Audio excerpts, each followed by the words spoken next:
Fight me.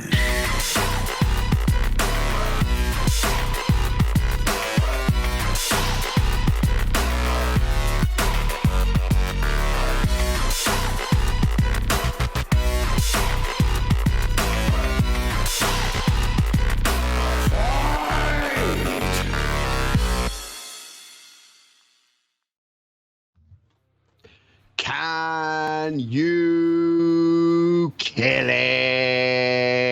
Yes, welcome everyone to Total Party Knockout, where we skip all the story and go straight to the big boss battle. Happy Labor Day to all of our American friends. Thank you to everyone who is joining us in the chat so far. Come on in, come and filter in slowly. Enjoy seeing lots of wonderful new people in the chat. We've got some lurkers. If you want to lurk away. However, if not, say a little hello. Say who you want to win. Maybe drop a little chant in. We're a great community. We would love to have you here. So now, for people who have never played Total Party Knockout before, as I said before, we go all the way straight into the big boss battle, featuring some of the legendary creatures from the D&D Monsterverse, all in this beautiful, continually upgraded, custom-made arena by Benj Randal, who I know is in the chat. Benj, I love you, and I'm sorry I got your name wrong. Let me see who is in the chat. Let's have a look. I know High Five Dog is here. High Five Dog is on Labor Day. So thank you very much for joining us and coming back. Red Panda Gamer's here. Mama Thorpe, Stuart, Alex Bell. Who we've got some new peeps in. We've got some Waptart. We've got some Quentin Tarantino. We've got Hosu. We've got Dufux. Bugbear J, Ali Wright, Danny Mahoney, and McBain the legend, that is. And we have here our wonderful Mallrats. How's it going, everyone? How's it going, starting with Gabby Mac? There's always that fear of muting really quickly, isn't there? It's going really well, thanks. I played Cub in a park today. Ooh. And I love Cub, and the first time I ever played it was with Joe Thorpe. Oh. Yeah, I wasn't as good this time, but it's lots of fun. So that's what I did today. And yeah, all good, thanks. Having a nice life. I don't understand it. Can you please explain what Cub is for people who possibly don't know? Oh, you throw sticks at blocks and try and knock them down. Nice. Ancient, Outside. an old Viking game, I think. And then there's like a king in the middle that you've got to try and hit. It's really hard, and every game lasts like 4 hours unless you're really good at it. But it's great. It's literally just get drunk and throw sticks at sticks. It's good. Get drunk and throw sticks at sticks. That is my kind of party. Gabs, tell us about your character. Who are you playing? I'm playing a tiefling called Mathandri. She is a paladin. She's a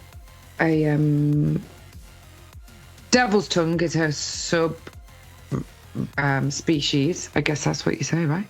So she's a devil's tongue paladin, and her subclass is Oath of Conquest. And she's a badass bitch.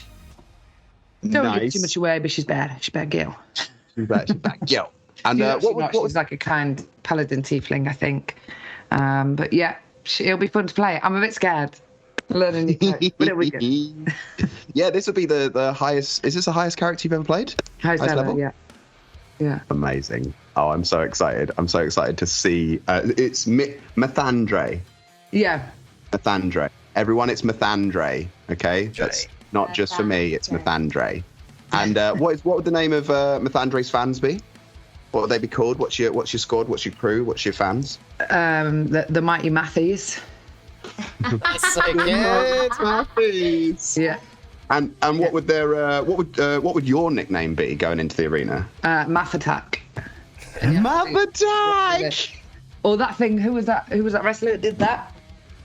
I suppose you can't see on the God, screen. there were loads. It just looks like you're wanking, mate. Sorry. Maybe that's it. That's the power. And would that be the chant, or what is that? What everyone are going to be doing in the crowd for you? They're just going to be stood up crotch chopping, or do they have a particular chant that they would call out for the mighty man? I think when she gets a crit, they'll say "Math Attack" and then crotch chop. So I could have prepared more for this, but I'm going with it. yeah, I love it. Points in the chat for anyone who manages to depict a crotch chop using just keyboard shortcuts and symbols and emojis. I'm excited to see it. Oh, thank you for Bugbear J for the sub, and also Daz. I saw you right at the very start for another gifted sub. You've done all of the gifted subs, so thank you very much for that. Okay, so can we see some math attacks and maybe some emoji crotch chops in the chat, please, as we introduce you to Mathandy, aka Mighty Mathy. Thank you very much, Gabs. Over to Evie James. How's it going? Yes, really good, thank you. I'm also having a nice life. It's okay. The weather was hot. I did not do much, and I went to a wedding on Saturday. Was the celebrant entertainer.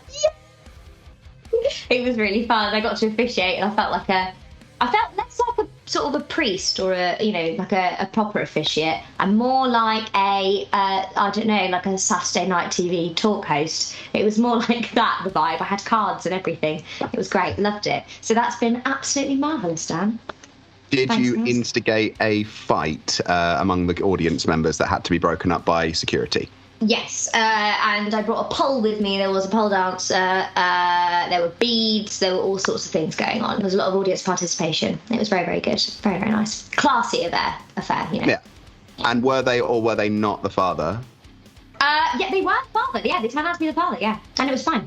That was actually what we wanted. Yeah. It was a sweet moment. It was very good. It was good fun. But apart from that, I'm just absolutely baking hot. So, yeah. Yeah, we've for anyone who's not in the UK, we decided to get a 3-day end of summer. So we're all here and we're very warm. And once again, we have substituted vitamin D for vitamin D and D. Please, Evie, tell us about your character. My character is Prillin. She is they actually are a half-elf archfey warlock. And yeah, similar, bit of a badass. Very, very likes things done her own way. Quite charming though with it. Very tells everyone what she thinks should happen. That kind of thing. But in a really charming way. Gets her way quite a lot. And I'm very excited to see how I do playing a warlock, because I've not played a warlock before, and I spent about 3.5 hours today going. Just literally sat at my laptop like, oh god, it's very different. Why did I not look into this sooner? So yeah, I've got some lovely things up my big old sleeves. Yes, that's brilliant. And what would the name of Prelin's fans be? The Prylindricals. Like cylindrical, but not the Prylindricals. Yeah, and they're very adoring, but in a demure way, like sort of would that kind of thing. A nice little, like a tennis clap. Oh yeah. Okay, it's a little. Yeah. Okay, and do you reckon they'd say anything whilst they do their tennis clap, or you think it would be very? Oh, it would just be lots of like fabulous, wonderful, stunning, like that sort of thing. Yeah. All the hyperboles. And what would your fans call you? Prillin always will win. I don't know. That's what they would call me. I haven't thought about this. I know that is one that I have added in this time, but I love this. It's lovely, fabulous, darling. Let's maybe see a few little golf claps or tennis claps in the chat for Prelin, the lovely, wonderful, fabulous, darling. Danny, Mr. Thompson, fresh off performing on the main stage at the Mighty Hoopla with all the other 90s acts. How is it going? I don't know who you are or where you're from, as long as you love me. I'm good.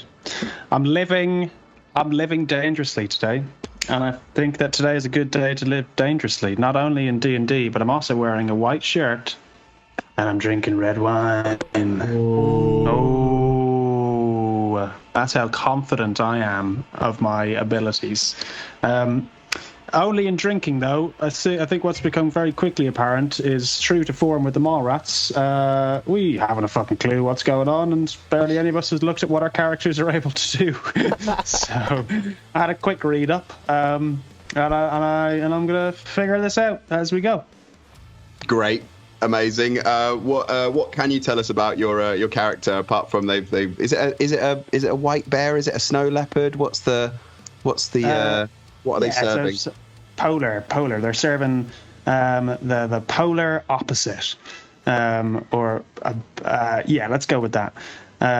They are awful by the gods. Laga, an 8-foot tall Goliath totem barbarian. They're mean. They're keen. They have a soft, gentle side, which not many people get to see or even ask about. But they've got a ridiculous high strength, and I'm gonna win. I'm gonna win alone. I'm gonna kill the purple worm and then everyone else. Yeah, round 2. Nom nom nom. Starter, main course, dessert. And is it the polar opposite? Is that what the nickname? Is that what Uthal goes across? Or have you got a different nickname for us? Nickname is by the gods, because when anyone usually sees Uthal, they go by the gods, and he's adopted that as the name that others have given him. So that's him. Amazing. And what would Uthal's fans be called? They're going to be called the Cubs. Yeah. Oh, the Cubs. The Cubs, yeah. And what do they chant for you? They don't chant. They just openly urinate around the area because Uthal is one with the bears, and as we all know, bears are attracted to urine. So what they want, when they want Uthal to come to the party, they just piss everywhere. And then Uthal arrives, That is brand new information to me. That was every day is a school day. Thank you for that, Rob. If you're ever in the woods, and the UK woods, being the most formidable areas for bears, go for a wee away from where you're camping, because they'll come for you. Interesting. You should let Shay know that, just in case she doesn't have that one particular piece of bear trivia. It's a public service announcement. I'm just doing my bit, Stay safe, everyone. Piss away from where you're staying. Don't shit where you eat, and don't piss where you sleep. There you go. I need that on a t-shirt. And last but by no means least, Mr. Joe Thorpe, how are you doing? I'm really well, and I'm super excited to be sat in this chair instead of that chair today. Purely because just because you're up there, because in that seat, Dan, that means you're gonna die. Oh. Yep, I'm going straight there. You, my friend. I'm not in Rob's seat. Oh yeah, that's a good point. Sorry, Rob, you're gonna die. Come on, man. Come on. Hey, I can't help it. Right? No move. I'm just expecting a stream of piss to land on Joe. So I'm calling my shots. Mr. Berman, the purple worm, you, my friend, are going down because the Mallrats have come to play, and we are going to take you down in 6 rounds, my friend, and you are gone. Ooh, 6 rounds. Mm-hmm. Okay. Clean up the mess afterwards as well. That's 6 rounds to not only destroy you, but also clean everything up afterwards, and then sell merchandise. Yep. We're going to sell like fishing rods with bits of worm on it, so that you can go fishing and catch those great fish. The early worms. Yes, mate. That's what we should have been called. The early birds. The early birds, not the early worms. No. Yeah. What the early worms get? Eaten. Well, Pissed on.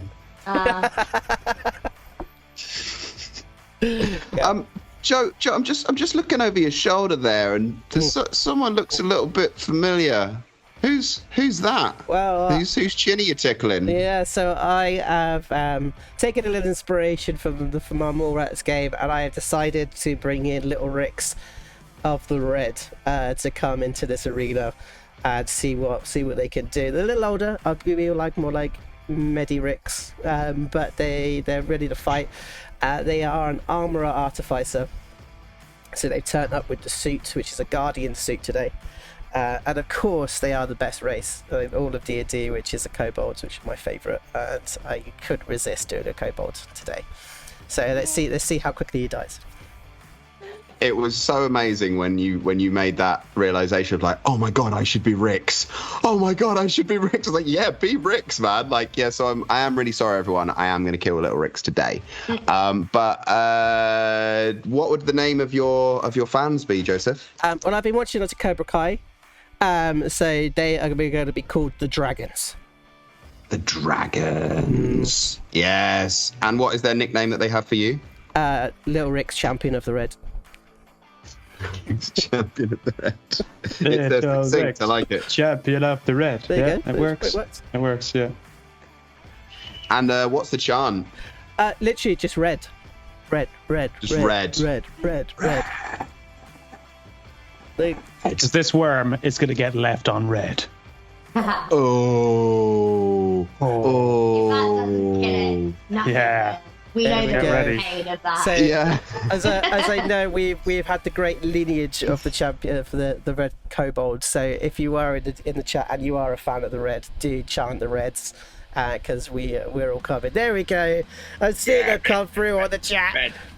Sweep the leg, Rix, we've got from Kurt. That is glorious. Wonderful. I love it. Well, thank you very much for joining us, all of you. For those who have first time tuning in, my name is Dan. I'm usually in the spot where Joe is. I'm normally a player, but today I am your gracious and undefeated GM for the evening.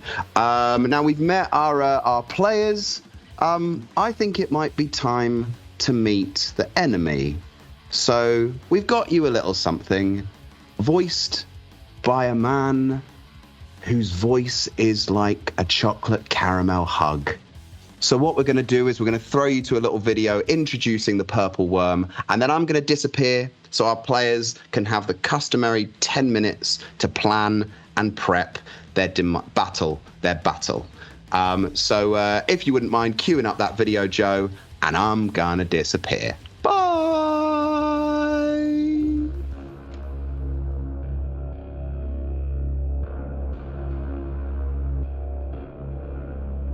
The massive burrowing monster known as the Purple Worm terrorizes the creatures of the Underdark as it chews through solid rock in pursuit of prey.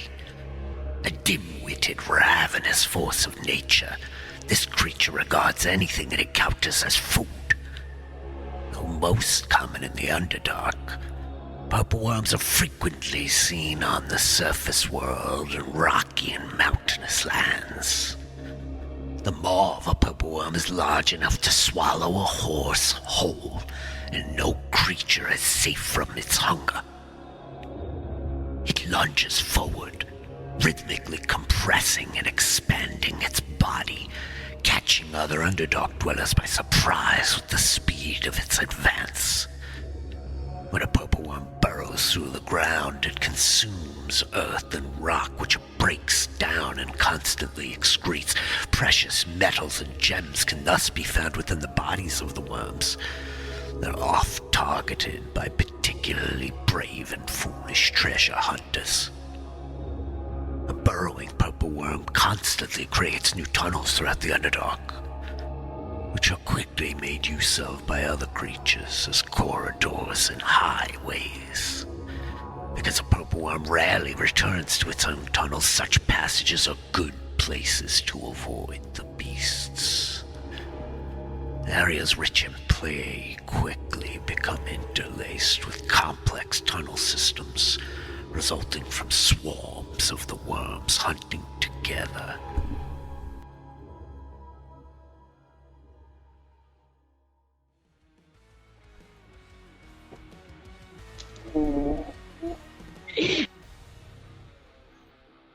Kick it to death.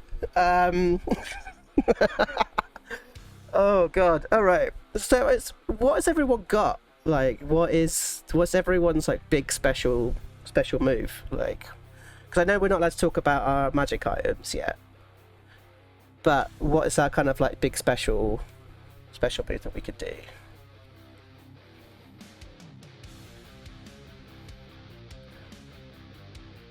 Ooh.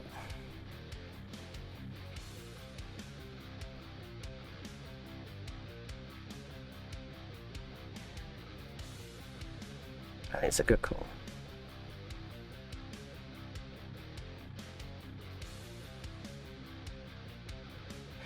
Oh, And trying to keep any attacks your way. Yep. So I just realised that you were muted all that time. Sorry. Suckers. Oh. Now you'll Well, never know the plan. You're gonna have to guess what I was saying. That was the whole plan. So we went with. So you're resistant to every type of damage apart from psychic damage. Psychic. Yeah. Correct. You've got big strength. So you Big could, strength. Yeah. So you could grapple. And what was the last thing that you said? Because I was trying to sort out the problem. I'm just gonna be in there, just trying to be the tank. I've got pretty good AC, so yeah, I'm just gonna be laying it on thick and trying to distract any sort of attacks coming your way. I think that grapple idea is that could be an idea. Because I mean, looking at the video, it sounds like it burrows, so we might lose it if it runs. I'm gonna go straight in with the grapple then. I think maybe it's up to you. What do you think? What does everyone think? I'm happy. It's cool. I can just grapple. I can have a drink of red wine. You guys can do the rest. I can have a nice, easy evening.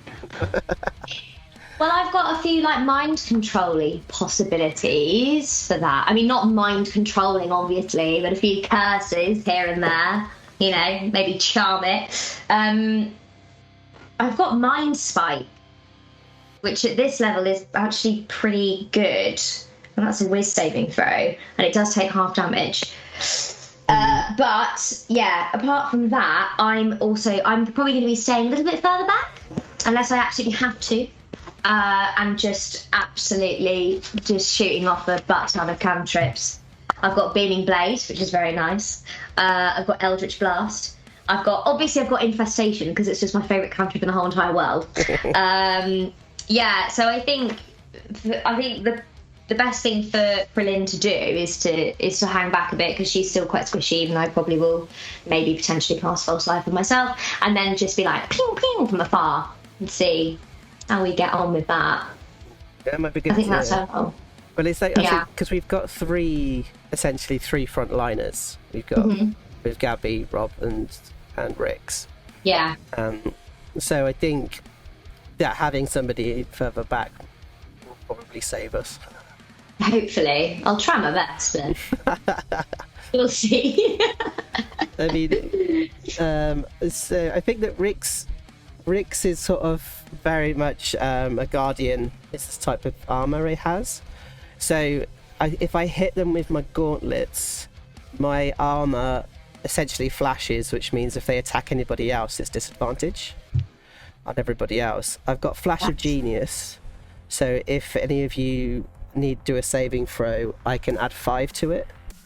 If you're within 30 feet of me. I've also got Pack Tactics, so if I'm within 5 feet of anyone, I get advantage myself. But largely, Rix's suit is like high AC. I've got Haste, which I'm thinking might be my first spell. And then I can get in, I get an extra attack, I get some more AC, I get advantage on dexterity saving throws. So that might be an idea. I also get temporary hit points as a bonus action. So I'm pretty durable. So the idea, if you wanted, Rob, I'm happy also to take the soaker job as well. But it's up to you. I think you've got two. Unless you've got two soakers. I mean, I guess we just try and get into a flanking position. I can try and grapple, and then it's going to have to try and potentially turn back and forth to us, and if we can then attack with advantage, if we can flank this tapeworm. Yeah. Because I think if I do haste to begin with, I get 160 feet of movement. So I then can get around the back of it, which means then you two could then come forward. But largely, I'm kind of going to go for a really simple, just keep hitting it with my fists. until it dies. That's kind of the only thing that I could do. So, Right. but yeah, I don't know what Gabs is. I don't know what. Sorry, maths. What maths has got? Math attack. So, Math Attack's got lay on hands, which, so obviously it can help people, but also you can expend 5 hit points from your pool of healing to cure the target of one disease or neutralize one poison affecting it. And is a worm poisonous? Don't know. Oh, I just not know. sneakily read it in the chat. Maybe I wasn't supposed to. They shouldn't have put it on there. And then I've got Divine Smite. So I just add loads of d8s to share. Because And every then I've time got you hit, doesn't it? Pardon? Every time you hit, you put a d8 on it. A Divine Smite. So I think it's. Yeah, I can do it every time I hit up to the amount of spell slots I've got because it uses a spell slot. Oh, I see. So I've got a few spell slots, so it should be okay. And then I've got Guided Strike, so I can use my Channel Divinity to gain plus 10 bonus points to my roll on an attack roll. So if I roll shit, I can just add that on. That's cool. And then I've got double attack and shit. Spiritual weapon, prayer of healing, you name it, cure wounds, hit me up. I'm here for you. We don't think we've had a healer on 2PK before. This is good news. This is really good news. But yeah, it sounds as if we're just gonna mug him. Just gonna surround it, just kick the shit out of this one. I'm going to suggest that we spread out as fast as possible, so there's no area of attack. Oh, that's a good point, actually. I was thinking, as a burrower, not a borrower, a burrower, I'm going to bet it has tremor sense or blind sight. Big time. Easy. It doesn't have eyes, it has a mouth. Exactly. Yeah. So if it goes underground, if we do manage to not keep the grapple, I think it's something either get off the ground or stay still. T-Rex it. That's cool. That's Yeah. what I'm thinking, and then it won't know where we are. Ooh, we've got 2 that's Or minutes. we could try and coax it as well. If one of us Oh, hits the ground, we all aim something towards that specific place, hold an action. I have mage hand. I have mage hand. I can be knocking on the floor with a hand. Oh, that's Run good. away from us. I got prestidigitation as well, so we could also do noise with it as well. So we can do loads of noise. That's a good idea. That's a really good idea. Love that. Oh, I'm excited. How long have we got? About a 2 minute. minutes. I reckon we got a minute. Oh, okay. Anything else? I have painter's supplies, Nice. so if it's a fan of the arts, then, So you know. Great. Should we just look really smug, by the way, for when Dan comes back? Just be like, Yeah, we So should, that- we should. come at me. Yeah. But yeah, I think Cool. I do have Revivify as well, if we get in trouble. But I'm hoping to use that 3rd level spell slot for a bit of damage instead. Is my Yeah. hope. I also just very quickly, again in that video, it talks about eating people. So, I do love that. Is it Daz that's giving us the 1 minute? Who's giving us the 1 minute? It's Dan Dan. is- Because Daz is our new moderator, by the way, everybody. So thank you very much, GB Daz. You're an absolute legend. You are the gold piece. I very much appreciate you for doing that. But if we get eaten, I don't know if we could still do actions or anything. But it's possible that we'll carry on getting damage inside. I don't know. Yeah, I think that may be. Yeah. I think it's probably going to be like a con check or something, Yeah. some sort of escape. Oh God, will it just swallow us whole? Can we cut our way I'm out? banking on it. know. I'm banking. Oh, this is Everyone going looks to well. be easy, isn't it? This is so chill. This is going to be too easy. We only needed 2 minutes. We've just been chatting for the last 8, yeah. It's been so lovely to see your little faces and all the where the plan looks like it's going well and everything like that. I'd be ashamed to fuck with that, wouldn't it? All right, are we all ready to do a little TPK? Yes. Yeah. Yes. All right. Okay. So, we see a vast, cavernous, subterranean settlement. The porous volcanic rock, which forms the majority of the landscape and structures, glows with a small dots of crimson and purple. We transition inside of one of the buildings, a place of worship illuminated only by flickering candlelight. At the head of the altar is a tapestry depicting a pair of hands bound with a red cord. We see a summoning circle. In the center of the main chamber are two tiefling, one standing and one kneeling. The younger tiefling, clad in silver armor and a white cloak, eyes closed, deep in focus. The elder tiefling, hunched, feeble but proud, stands over her with an outstretched hand almost touching her brow. By Ilmater's grace, it has been foreseen that a great evil will break through our borders. They will show no mercy and will slay everyone who resides within. We have but one chance to stop them, and you are our only hope. He raises his hands to his side and begins to chant. As he does, his voice splits into three separate tones, and the discordant harmonies cause the summoning circle to glow as the walls begin to shake. You are the best among us. You are our only hope. This is our destiny. You will either endure this labor or martyr yourself trying. As the summoning circle gets brighter and brighter, you feel the white-hot heat against your armor, causing you to cry out in pain. As the fabric of time and matter bend to the will of the seer, you swear you hear them say one final thing. You shall not fight alone. We cut to a cave where a giant Goliath suddenly awakens from sleep. In a trance, they make their way over to a giant piece of parchment and begin to scratch and scrawl over it. We focus close on his face and realize his eyes are not focused. Is this possession, sleepwalking, or something greater? Finally, he finishes. We pull out to see him focus on the canvas for the first time. His face screws into a snarl as he zeroes in on his next victim. The camera sweeps gently to the left, and we see the same elder tiefling with their finger outstretched. Before the Goliath can react, a portal appears underneath him and he falls through. The elder slowly walks into the room as the camera swings around. As the seer grins, we reveal the Goliath's painting, a giant purple worm. Clang, clang, clang. We see an incredibly busy workshop, scrap metal piled high. Clang, clang. Among the chaos, we see one small section of the wall that is pristine with a mounted painting in the center.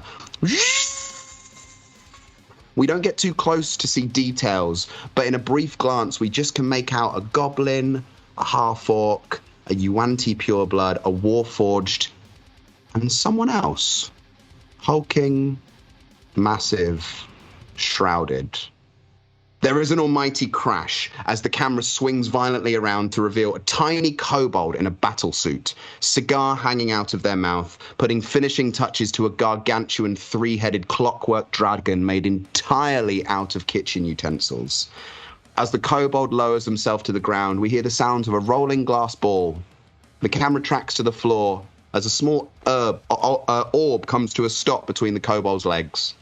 They reach down and pick it up, and the orb grows a deep purple before a fissure appears in the center and sucks them inside. We cut to a beach. The sun is shining, the sea is calm. A half-elf in olive robes and a blue belt is stood in the center of a group of people holding court. A vote is being cast. A stumbling figure steps towards casting the deciding vote. The ayes have it. The half-elf steps forward, proclaiming sole dominion of this beach from the pesky commoners. There is a polite, if turgid, applause from the assembled nobility before the crowd begins to disperse. The stumbling figure steps forwards to shake hands with the half-elf. It's the elder tiefling. As their hands clasp, we don't quite make out what is being said. Something about an inherited debt and calling in an old favor. We fade to black. We see eyes blinking open. We hear the dulled sounds of roars and the stamping of feet. You all sit up bolt upright to find yourself in a long chamber. At one end stands a gnome whose gruff voice cuts through the din of the crowd.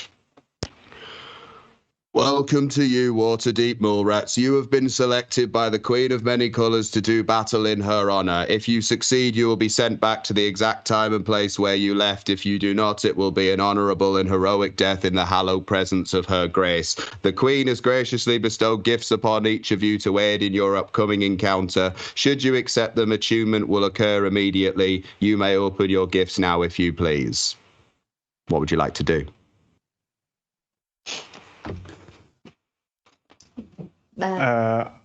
Arthur picks himself off the floor and is seething, and he lumbers over to the dwarf.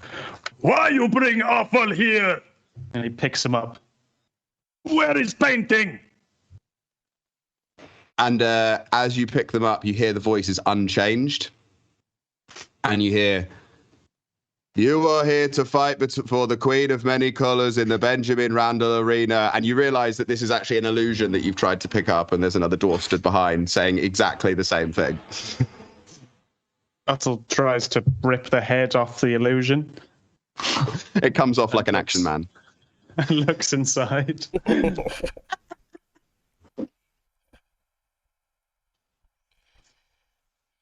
The dwarf is stood there and just looks over at the rest of you and says, anyone else?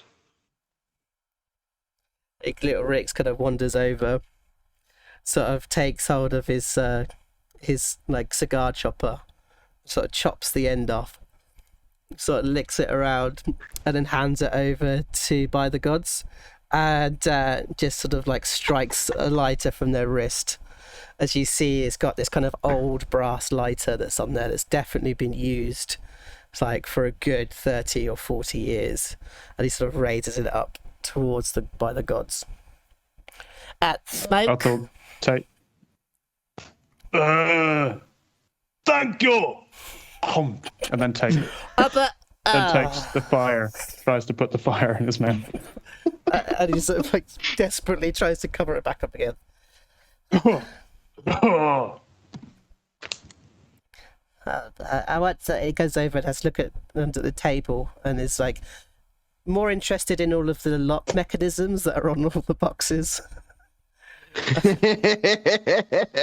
You go about trying to unlock everyone's box.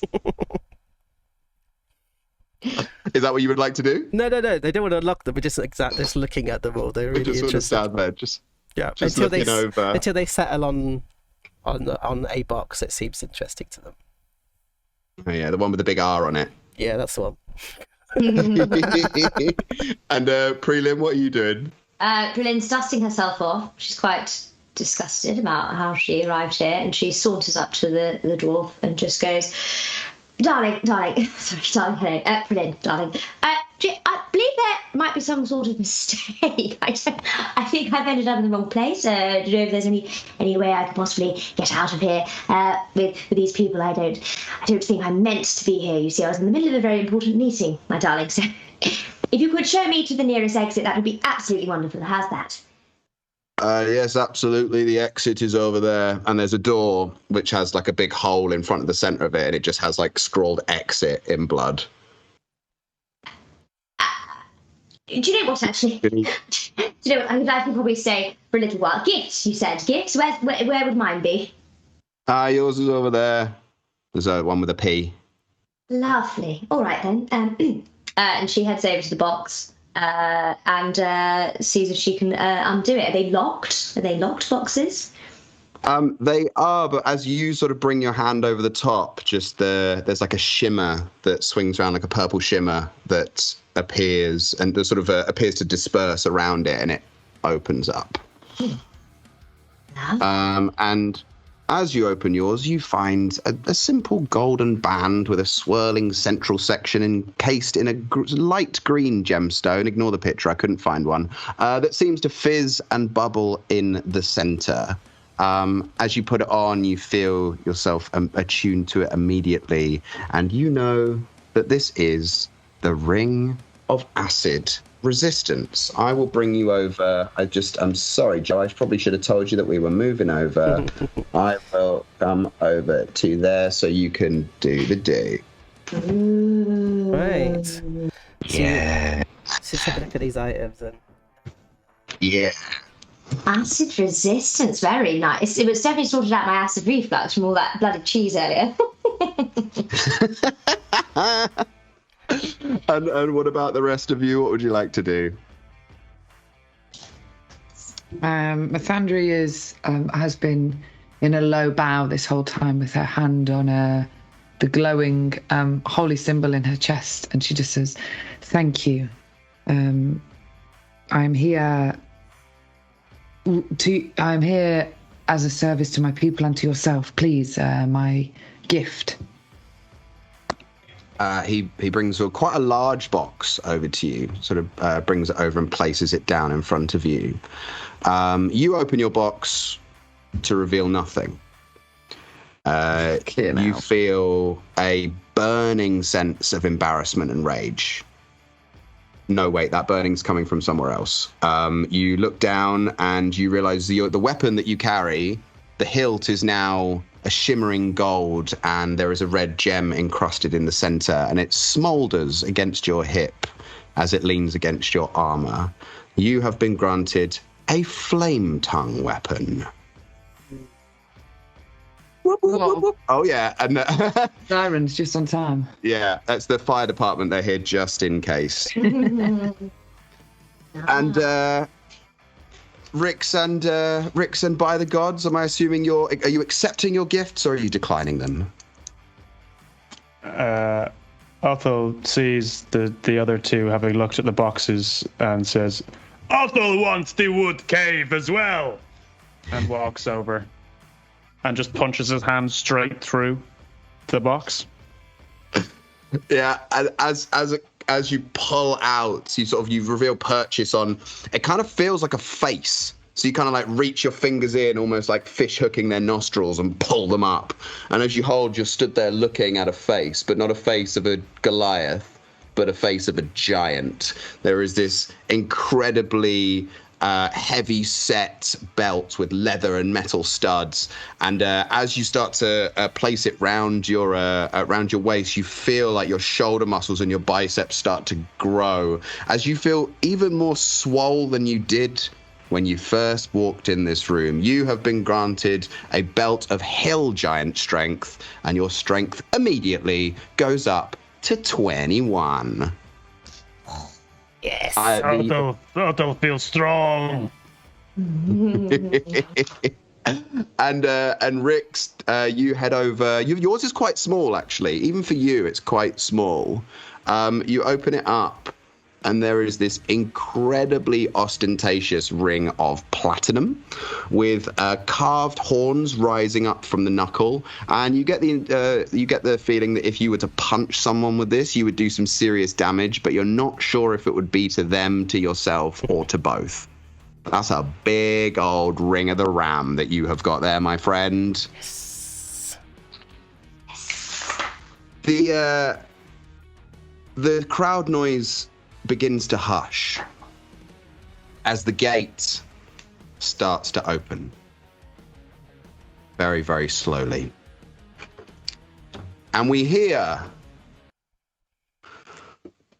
"Welcome everybody to the Benjamin Randal Arena and Total Party Knockout!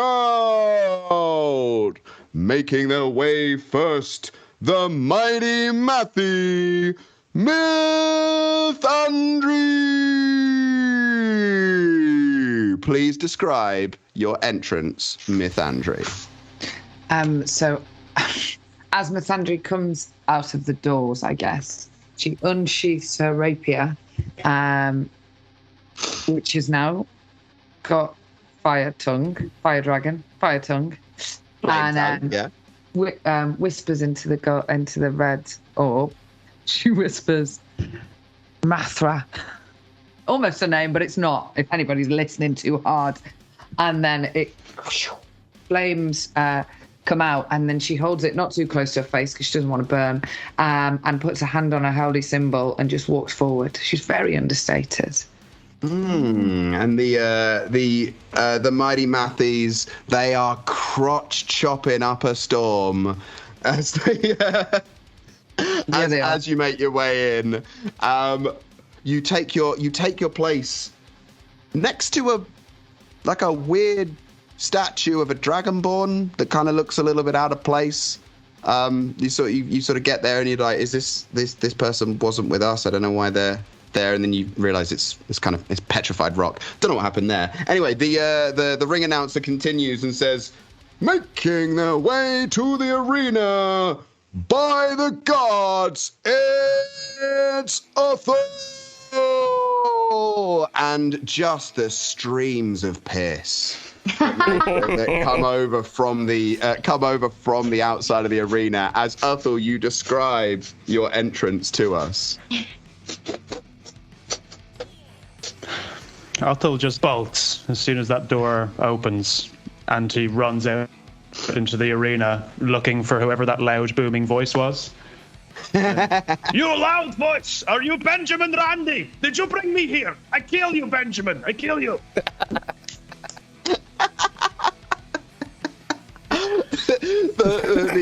The crowd are simultaneously the cubs in the audience are managing to simultaneously piss and cheer all at once. It is really quite something.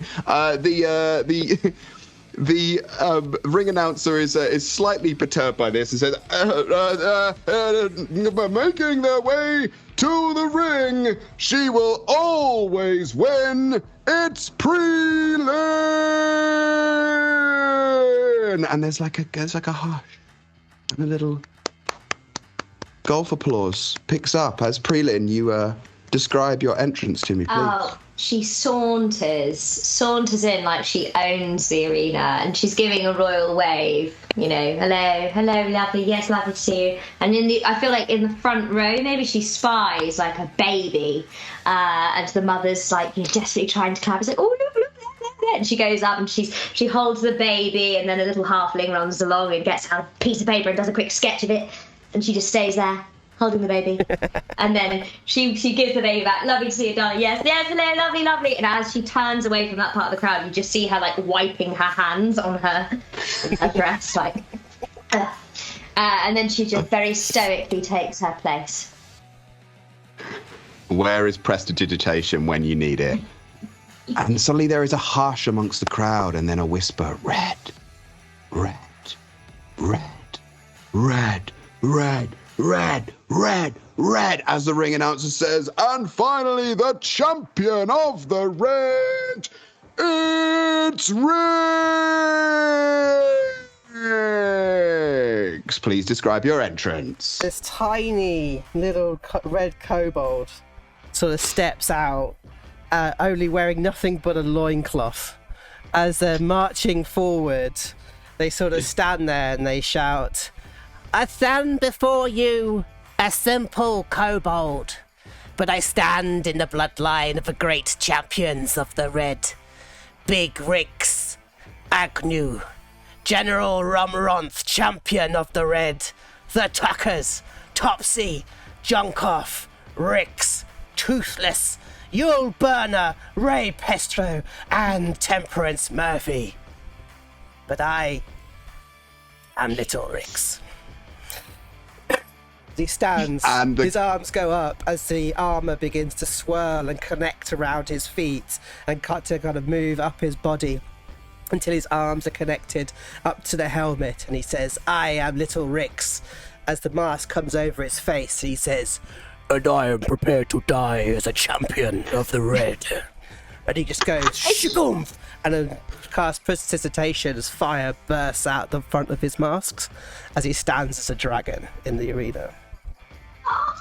Yes!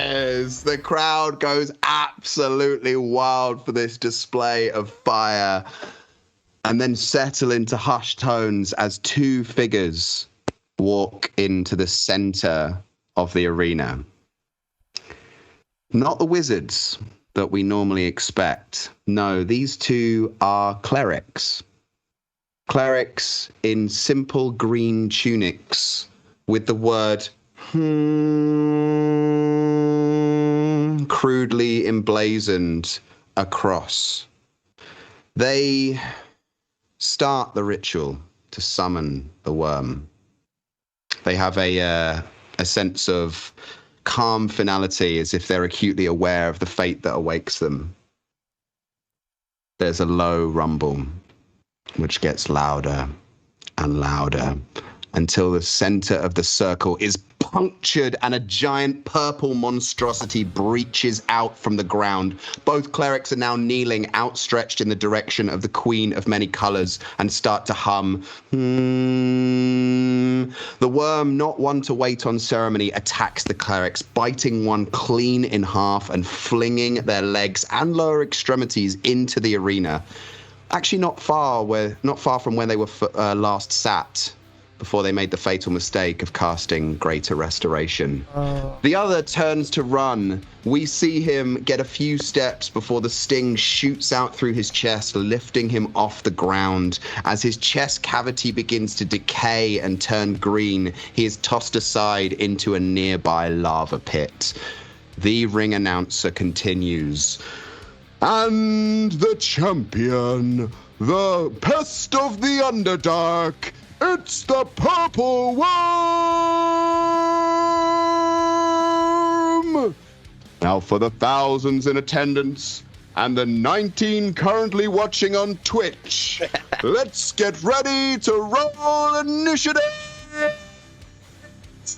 Everybody roll initiative, please. Ooh, I'm excited. I'm giddy. Do it. I'm giddy. Ew. I get to roll initiative twice, Dan, Yes, so as do I'll take I. advantage on it. As do I. I'll take 15. Oh, that's a good one. That's a better one. My first one was 7. Order up.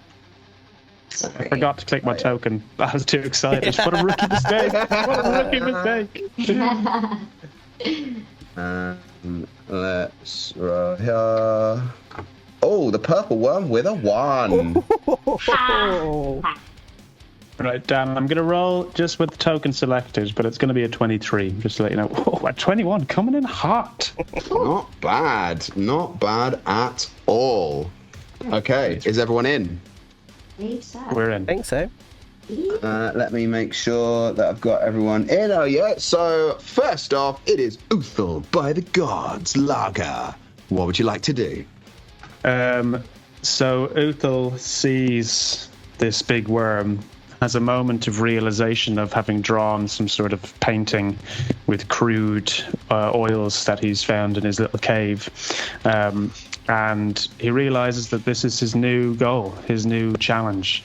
So he kind of like plants his feet and starts to tense his shoulders and his arms. And what the rest of the people notice is that the giant polar bear head that's sitting atop his skull starts to fall and lower down over his face as the rest of its skin starts to almost mat into the hair on his shoulders and back, as then the bear head falls over his face and it roars a blood-curdling roar as Uthal, with a special feat that I have called Instinctive Pounce. As a part of my bonus action to enter rage, I can move up to half my speed. So I'm going to use that to get me 20 feet. Probably to there. And then I'm going to use the remaining 40 feet to get me as close as I can. Wrong one. Come on, you little, by the gods, this is difficult. I'll get to there. Nice. And he's entered rage.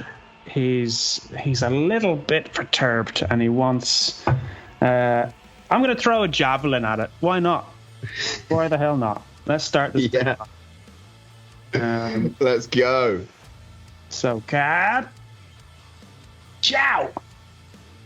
20 to hit. 20 hits. Ooh, for 13 damage. Very nice. Chip. As you fling this dagger, it's sort of like the first part of the worm ducks, but then like the second part, as it sort of recoils around, it catches underneath. Not quite right through the plates, but it definitely makes a dent. And yeah, you know that's a good hit. Very nice. Would you like to do anything else? No, that's bonus and action. and he throws the javelin. As he's running towards it, he takes out a javelin and launches it at the worm, and then stands 10 meters in front of it and just roars again at it. Amazing. Little Rix, what we doing? Okay, so Little Rix is going to pull out a whisk, and his whisk sort of comes out of his arm, and he sort of pulls the whisk and he goes, squick, squick, squick, squick, squick, squick, squick, squick, squick, and he starts spinning it really, really, really fast as it sort of like begins to create like a spiral around him as he casts haste on himself and goes into like mass speed, as he's going to now use, he gets like double his speed, so that goes 60 feet. Wow, his little legs. I know, he's got tiny little legs. So he's gonna go 60 feet. Actually, oh yeah. Oh, should I go around the back? Yeah, what's it could happen? Yeah, fuck it, I'm going now. Okay, I'm scrapping the plan already, guys. So I'm going to go to there. What? Actually, no, I'm going to go around. So I actually end up going around this way in a dash. This is my second action. I'm going to come around to the back of the purple worm. And that's my go. So now my AC is 25. And I've got double speed, and I have an extra action. Wow. Yeah, and the extra action you can only use for certain things, right? Or Yeah. it has to be... Attack, disengage, dash, or an item interaction. Lovely. I'm gonna trust you to remember that, because I probably won't. Is that your turn? That's my turn.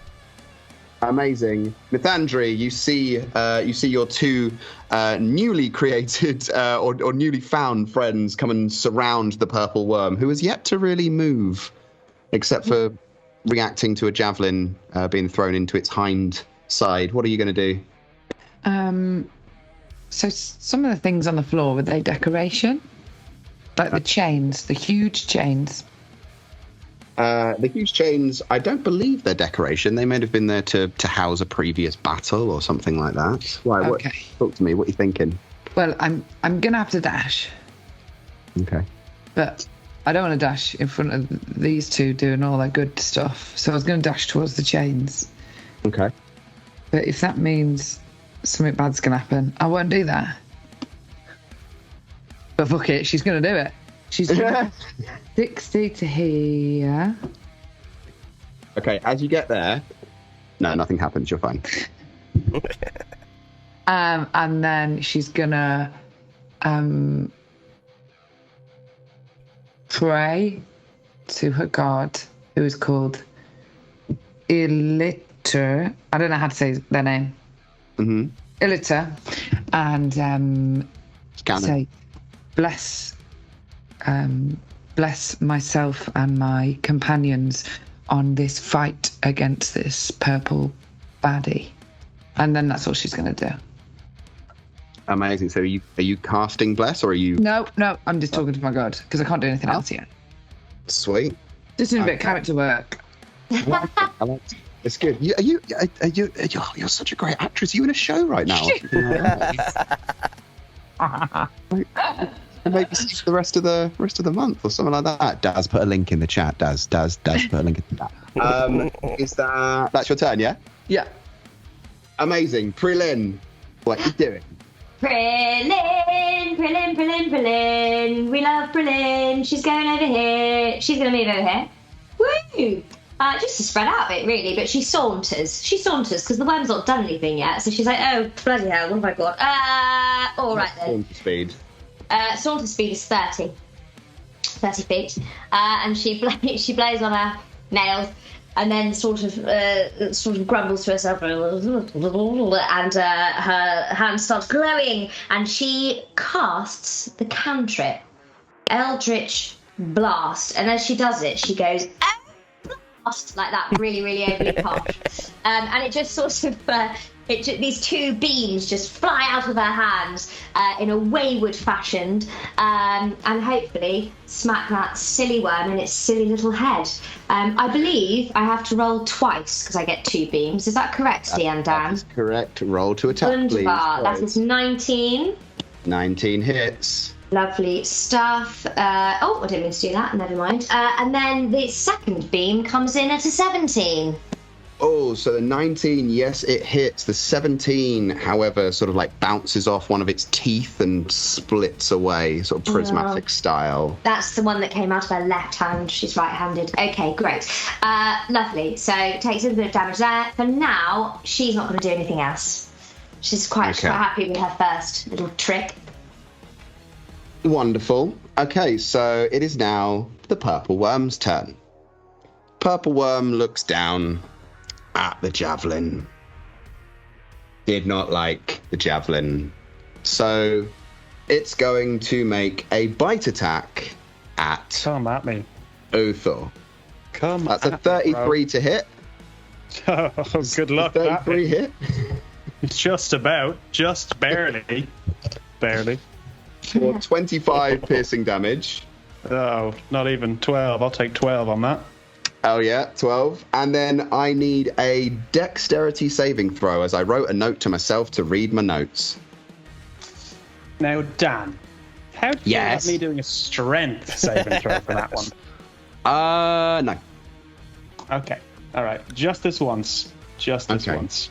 That's fair. That's enough, I guess. Oh, however, got some danger sense. I got some danger sense up in his house. Yeah, twice. Roll with advantage.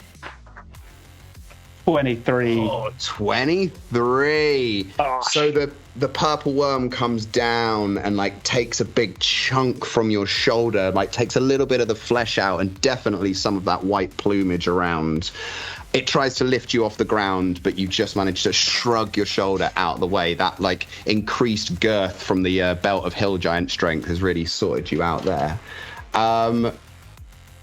The purple worm's also got something behind it that it's not a fan of, that came zooming round. It's kind of out of view. It's sort of having a little like look around and just manages to spot it with an 18.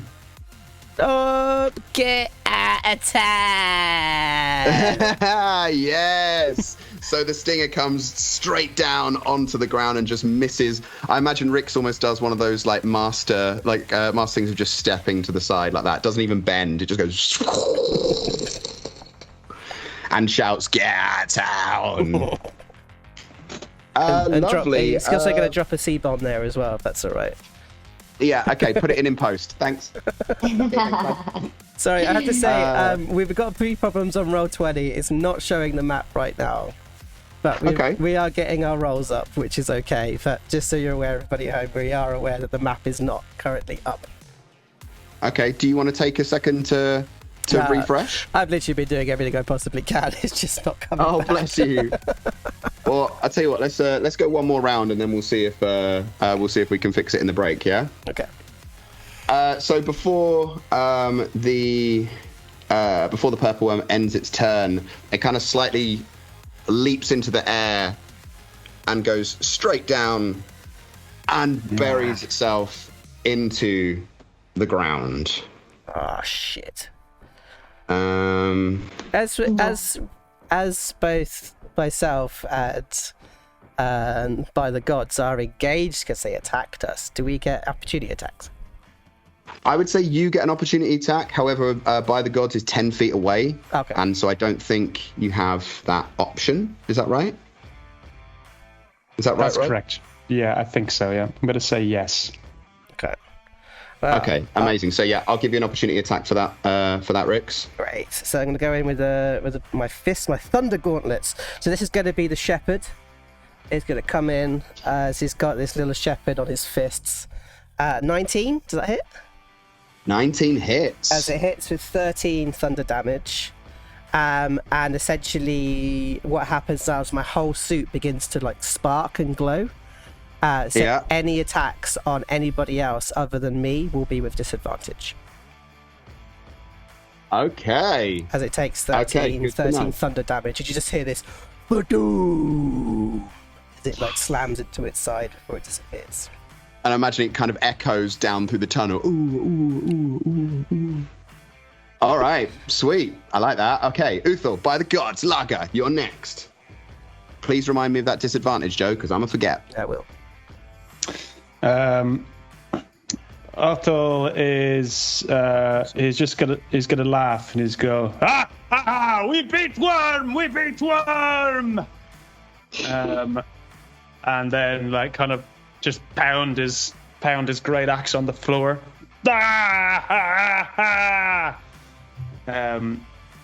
And do you know what? Because I'm feeling confident, I'm not even gonna go into dodge. He doesn't know. He thinks he's won. So he's going to do a good amount of fuck all there, I think. Great. Nice. That's your turn? Yeah. Does that mean your rage fades? No, because I attacked last turn. And it attacked me. Cool. Amazing. Little Rix. So, Little Rix is going to stand perfectly still and not make any movements or any sound whatsoever, but is going to go into dodge as their first action, and then they are going to press there's like an emblem in the center of the chest, which is of a black star. And they tap that, and they then take 10 temporary hit points as a bonus action. Finally, as a second, they are going to... Sorry, everybody. It's okay. Do your thing, man. I was just there for the black star. Got a little black star on his chest. I am going to hold a spell. So when the worm returns, I'm going to hit it with a spell. Okay. And actually, for the people who can't see the Roll20 map, you're probably getting a good. You're getting the worm's view at the moment. The worm is underneath the ground. That is why it is. That is why you can't see anything. Do you have to tell me what it is? You don't have to tell me what the spell is, do you? I'm just holding a spell. All right, lovely. Mathandri. Mathandri's gonna move 30 feet. This way. Wait. 30 times. Wait. So to there, and then he's gonna go into dodge. Okay. And can I hold an action in case it comes within 5 feet of me? Yeah. Oh, sick. I'm gonna hold it on the. Attack. Going into dodge will be your action, though. But then, because I get 2 attacks as my bonus action, can I not have my other attack? So it's 2 attacks is part of your attack action. So you can attack. So you can do your attack action and attack twice, or you can take a different bonus action. So going into dodge is my action. Correct. Okay. That's what I'm going to do then. You ain't a rogue no more. All right, that's your turn. Nothing for your bonus action? No. All right. Prelin. Prelin is going to she pulls off one of her gloved hands and holds it up to her and whispers sweet nothings to the glove, and it suddenly takes on a life of its own as she casts Mage Hand, and this lovely, gorgeous, sort of pearly covered glove, like as if there's a hand already in it, just sort of floats away from her. About 30 feet, we'll say, just roughly. 5, 10, 15, 20, 25, 30. About here. And it's just going to make it essentially knock on the ground. Just gently. Amazing. And then I think Prelin would quite like to also take her movement to move 30 feet away. I don't know if I can take the Mage Hand with me because I feel like the action would be getting the Mage Hand and getting it to interact.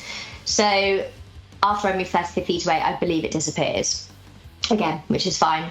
Maybe not. Does the Mage Hand not stay up? Do you want to put it in the chat? Let's have a look. Let's have another little read. Okay, it's coming to the chat. Especially the hand lasts for the duration 1 minute or until you dismiss it as an action. The hand vanishes if it is ever more than 30 feet away from you, or if you cast it. Again, you can use your action to control the hand. You can use the hand to manipulate an object, open an unlocked door, or container. Blah blah blah blah blah blah blah. You can move the hand up to 30 feet, which I did each time you used it. But actually, in that case, that would be its action, wouldn't it? So maybe I can't not. Yeah. It'd be your action to. I'd say it'd be your action to cast and control the hand. Yeah. So you can do the knock. However, if you've cast it 30 feet away from yourself and then you move, then it's going to disappear. Yeah, but I think that's okay. If I cast it, it's gone over, done a little knock, and then I leg it behind something. Lovely. I've been trying to find you a little hand token, but I'm not doing too well. They're all premium. Oh no! Here we go. Let's bring that on. Where was it? It was here. For anyone who obviously can't see the map currently, it is northeast.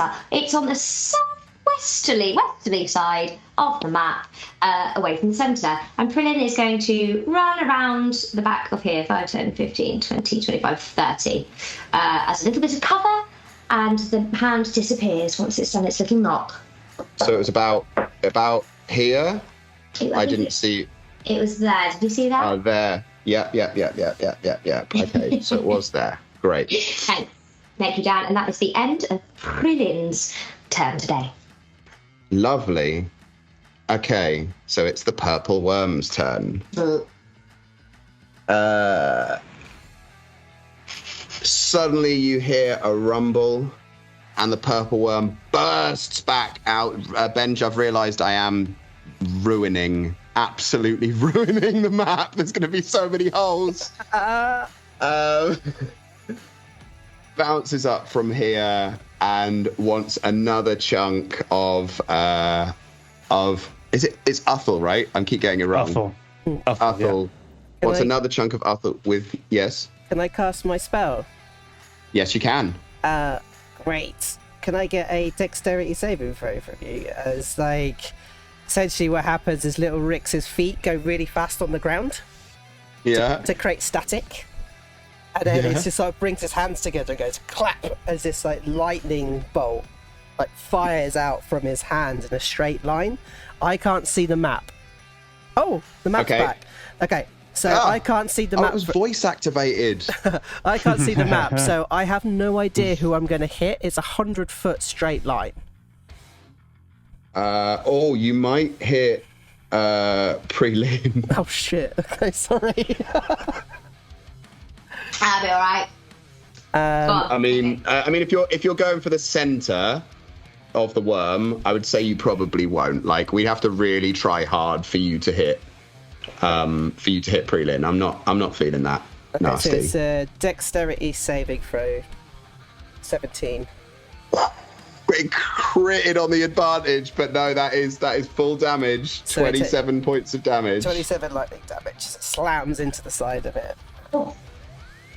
Amazing. Let me just check something. I'm on the wrong thing now because of tunneling. All right. So it was 27. I don't have the map back. Sorry, guys. So the purple worm bursts out through another hole, gets immediately zapped by lightning, and just falls straight back down, taking a big old bite out of Uthel. For 27. Mm-hmm. Does that hit? Yes, it does. Yeah. For 18 or 9. Great. And I need another dex save, please. Easy peasy. Do you reckon Danger Sense is valid for this? Oh yeah. It wasn't a held action. Big worm. Right, I'll do it with that. Flash Genius. 16. Flash Genius. So add Flash 5. Genius. So add 5 to that. Great, 21. Amazing. So he comes in and bites the other shoulder and starts to pull you away, and there's almost a tether, like an electrical tether, that comes from this very end of the lightning bolt and just pulls you back ever so slowly. I forgot how infuriating artificers are. Oh wait, hold on. Did you attack that? Was that 27 with disadvantage? Yes, there was a crit with advantage. Oh shit! And with the rest of its action, he's going to fling his tail stinger at Mathandi with. Oh, but that's a Disadvantage. Disadvantage, right? Yep. Yeah, so that misses. Ooh, yes, very, very nice. I mean, I'm enjoying these artificer tricks. Joe Thorpe, following the plan. I think. What should we take a second there to see if there's see if we can get something sorted with Roll20? Yeah, let's do a little a break there before we go. Please, if you are new to this channel and you enjoy the big boss battles, or you enjoy narrative-based storylines or chat shows about D&D, please consider giving us a follow. Also, I got an email from Twitch today to say that it is Subtember. Subtember, that's what they've called it, which means 20% off subs and 20% off gifted subs. I actually got 2 emails with the title Subtember, but one was from a. Never mind. So yeah, let's take a break there. We'll be back in a sort of like 10-15 minutes for more Total Party Knockout. We'll see you there.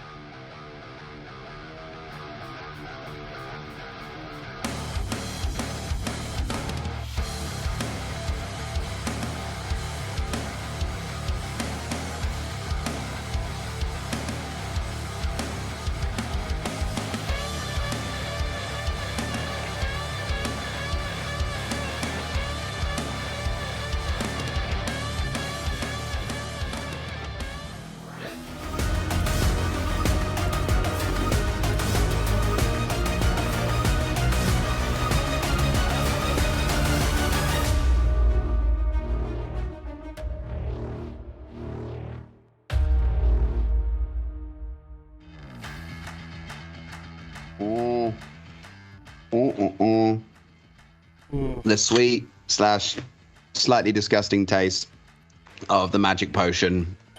Great for cold symptoms, +2 to con, -4 to charisma, because it's full of garlic. Welcome back, everyone, to Total Party Knockout. We have hit round 2, and it's evenly balanced. It's very tentatively balanced. And now we have the map screen back. Hooray! So before we kick off, there it is. There's the map screen. There's the map screen. There's the map screen.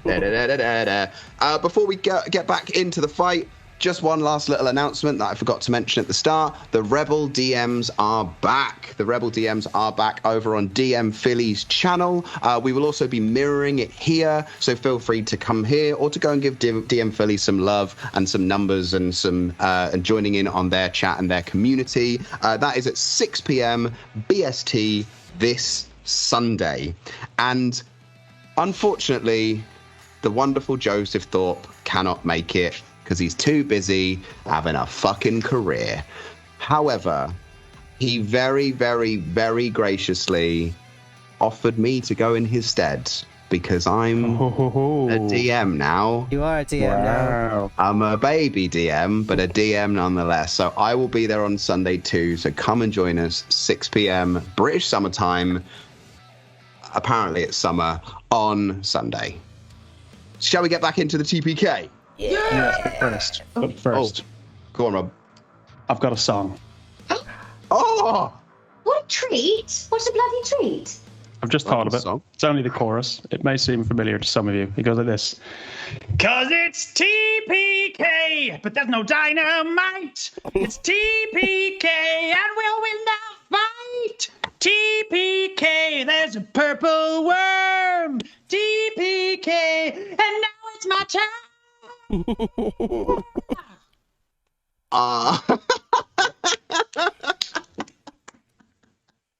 We kind of need to include that now. We need to integrate that into the title credit.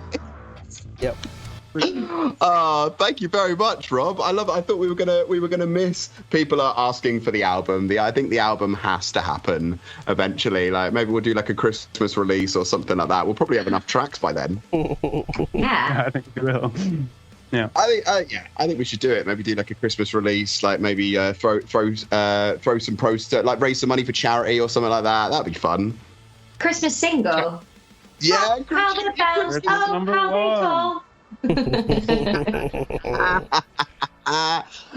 Right, let's get back into this fight. I forgot I didn't do my movement, so if you're wondering why the purple worm isn't there, it's because the purple worm burrowed back into the ground and fucked off. Uthal, by the gods. Uthal, fuck. Uthal, your turn. We not win this time.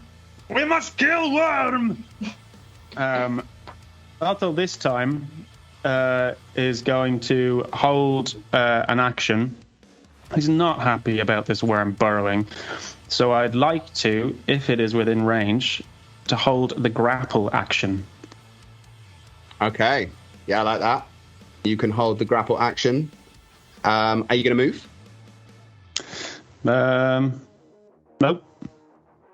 No. Cool. Happy. Cool. All right. Little Rix.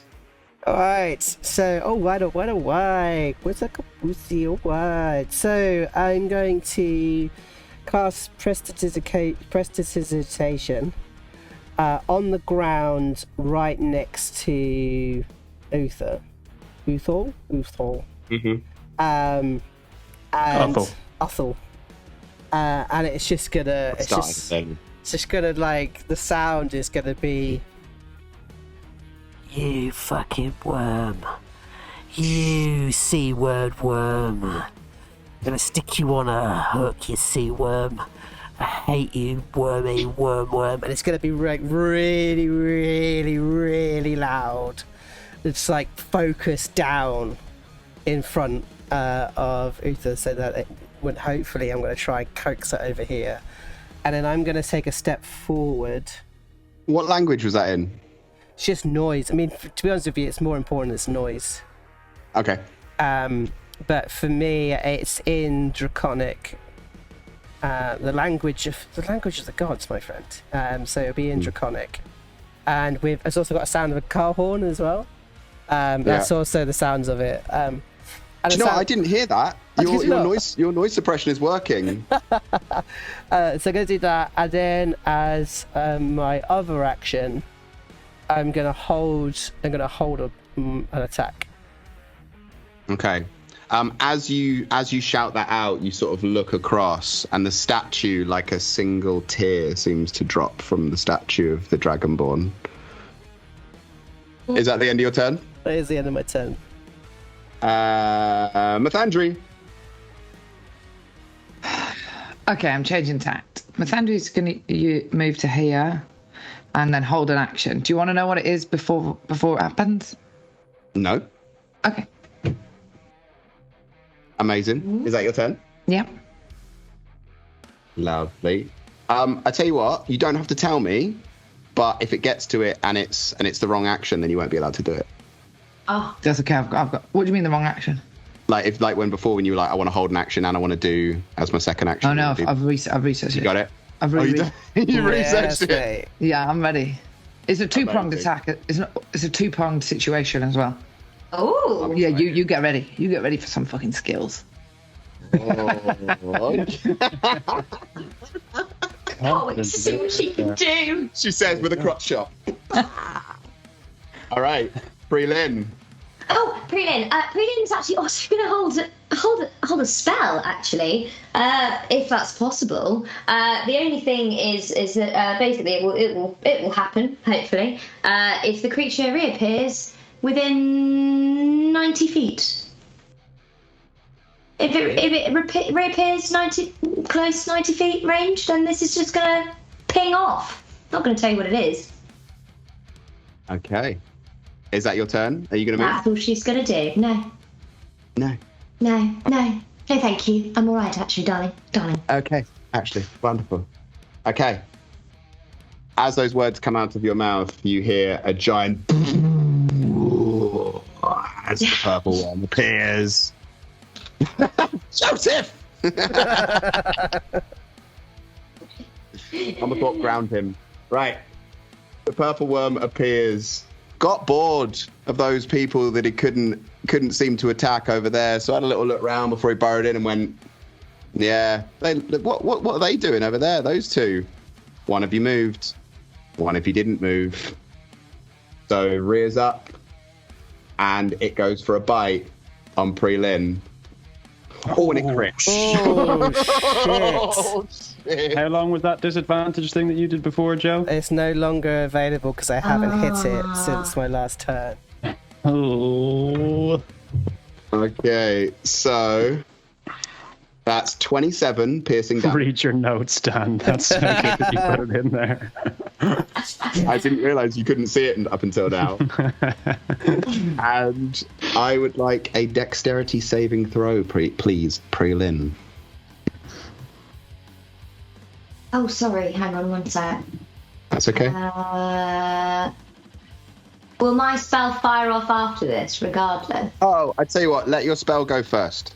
Are you sure? Yeah. Yeah. Okay. Pre-Lin takes off a gorgeous golden bracelet, and has been swinging it in preparation for this. And as she lets go, it sort of immaculately, beautifully grows into this sort of long, giant chain. Imagine a giant golden bracelet, but bigger. As she casts Hold Monster. So I need a wisdom saving throw, please, from the purple worm. Let me just... What's the DC? The DC is 17. 17. Got 8 in your whiz there. 23. Oh, so sad. It would have been so good. So it basically it's just still not large enough. I don't think this lovely, amazing, magical chain that she's created, this bracelet, and it just sort of wraps around feebly and then doesn't clasp and slides off. That's very sad. Oh, now you need a dex saving throw, don't you? And now I need a dex Oh no, damn it! Please. I'm so excited about that. Oh, that would have been great. It's 13. I 13. I can't help you out. You're too far away from me. It's okay. It's okay. I thought I'd go for it. So the three of you in the center watch on in horror as this giant golden chain goes screaming up towards the purple worm. He chomps down upon it, raises its head up high, taking the half-elf up into the sky as she falls down into the gaping maw of the purple worm and is swallowed. Pre-Lin, you at one moment you're holding onto the chain, and then something below almost like grabs at your ankle and pulls you down, and your vision fades to blackness. Oh no!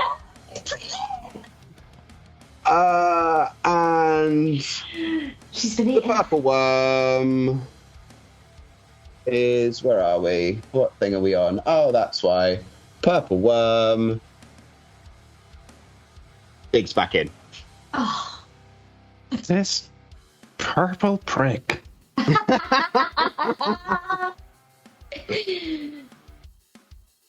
Okay, I'm gonna briefly take you off the. I want to take you off the map. No, we're talking about briefly. Am I being masticated or am I being immediately digested, Dan? That's a very personal question. I'll ask you not to ask again. Have I done that? Am I on the right view? Yes, I am on the right view. Can you guys still see Pre-Lin? Yes, you can. Yeah. Wrong thing. I do. All right. Here, no, it's me. It's me doing a silliness. Boop! In the belly. Oh. Followed by Athel. Your turn.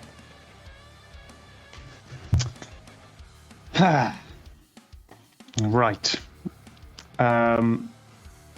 Othel, I think now is out of rage. So we'll see his new best friend, which he hadn't had a chance to tell them that they were his best friend, but he makes connections quick. He's soft, he's gentle inside, he's a nice Goliath. He looks to the other two and just says, "Group together!" And we'll move like to there. Or no, is it that? Yeah, fuck it. Okay, I'm there. Then we'll use a bonus action to go back into rage again. And the polar bear head slips back down. Angry, you've seen it before. It's cool.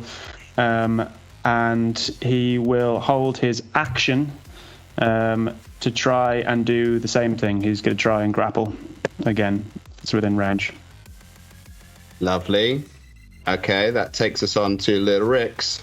Little Rix is going to move to form the triangle between us all. I was just there. But it's now we've got a space. We've got a nice little space going on. Unless you want me over here. No, let's go here.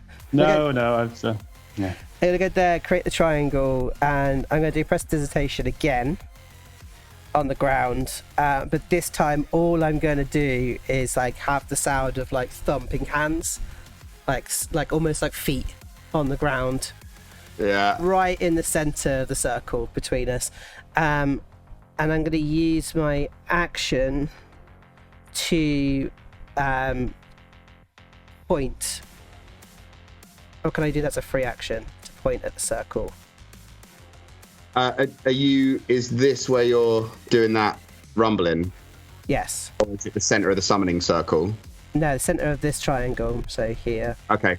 Yeah, and so you're pointing. I'll give you that as a free action. Okay, cool. So then, as a held, I'm going to hold a thunder gauntlet. That's my attack action. Nice. Okay, is that your turn? Yes. Nice. Nathaniel? Also, anyone who had held actions that were spells and didn't get to use them or anything like that, I'm not going to make you burn a slot. Thank you. Thank you. Whether mine was a spell or not, who knows? But no, that's the thing. I don't know.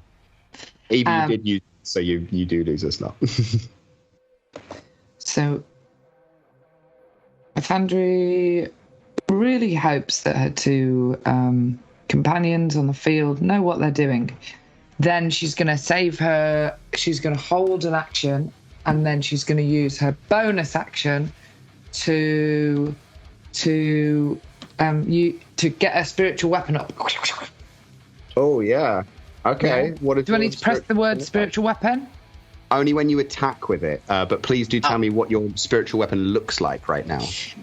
It is a mace floating off the ground, and the chains of the mace are, like the things clink, clink, clink, clink, are the same glowing colour as the holy symbol in her chest, which is a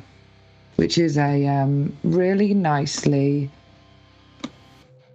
orangey yellow colour. Nice. Oh, so you're talking like a handle and then a chain and then a ball? Yes. Oh, is that our mace? I think that's coming up. That's a flail, I think. What's your mace look like? What are the big spiky balls? Without the chain. All right. That's. A mace. You can have this. I've given you You want a mace? You want a mace? Yeah. All right. Now, let me bring this up for you. And the spiky ball on it is a glowing orange spiky ball of death. Oh yeah, of death, always of death. Of death. I just type in of death. Okay, you have a spiky ball on the field. Please tell me where you need it to go. Give me a ping. Just wait, not ping. Here we go. No. I don't know how to ping, Dan. I don't know how to ping. Click and Press hold. and hold. Press and hold. There you go. Yeah. Lovely. So you've cast it there as your bonus action. Lovely. So then you're holding an action. Yep. Okay. Amazing. And that is your turn. Great. Pre-Lynn. Yeah, so I was hoping you could say something. Are in the dark. You feel muscles crushing and squishing you. Your arms are to your side, and you are alive, but it smells horrendous in here. And you can start to feel your robes begin to dissolve as you are slowly being digested. What would you like to do? I would really, really, really like to fuck this motherfucker up from the inside. I'm going to... She stopped being posh all of a sudden, didn't she? Yeah. This is the real Prelin. No, Prelin is gagging, and she is going... Because my arms are by my side, is that right? Yeah, you are considered restrained. But I am touching the creature. Oh, yeah, all kinds of. All over. And I think her disgust at the smell and her situation, she casts Bestow. No, do I want to do that? No, I'm gonna do something else. Screw it. I'm dying here. From her little trapped arms come out these ethereal looking tendrils as she casts arms of Hadar? Yes. Hadar? Okay. Hadar. Arms of Hadar. Okay. Now this is probably a terrible idea because it's a strength saving throw, but it's just really, really loads of damage. So I know. Oh, that's why I didn't want to do it. No, but actually she's going to do it because I think that's what you would go for. You'd go for it. If you're I'm being eaten.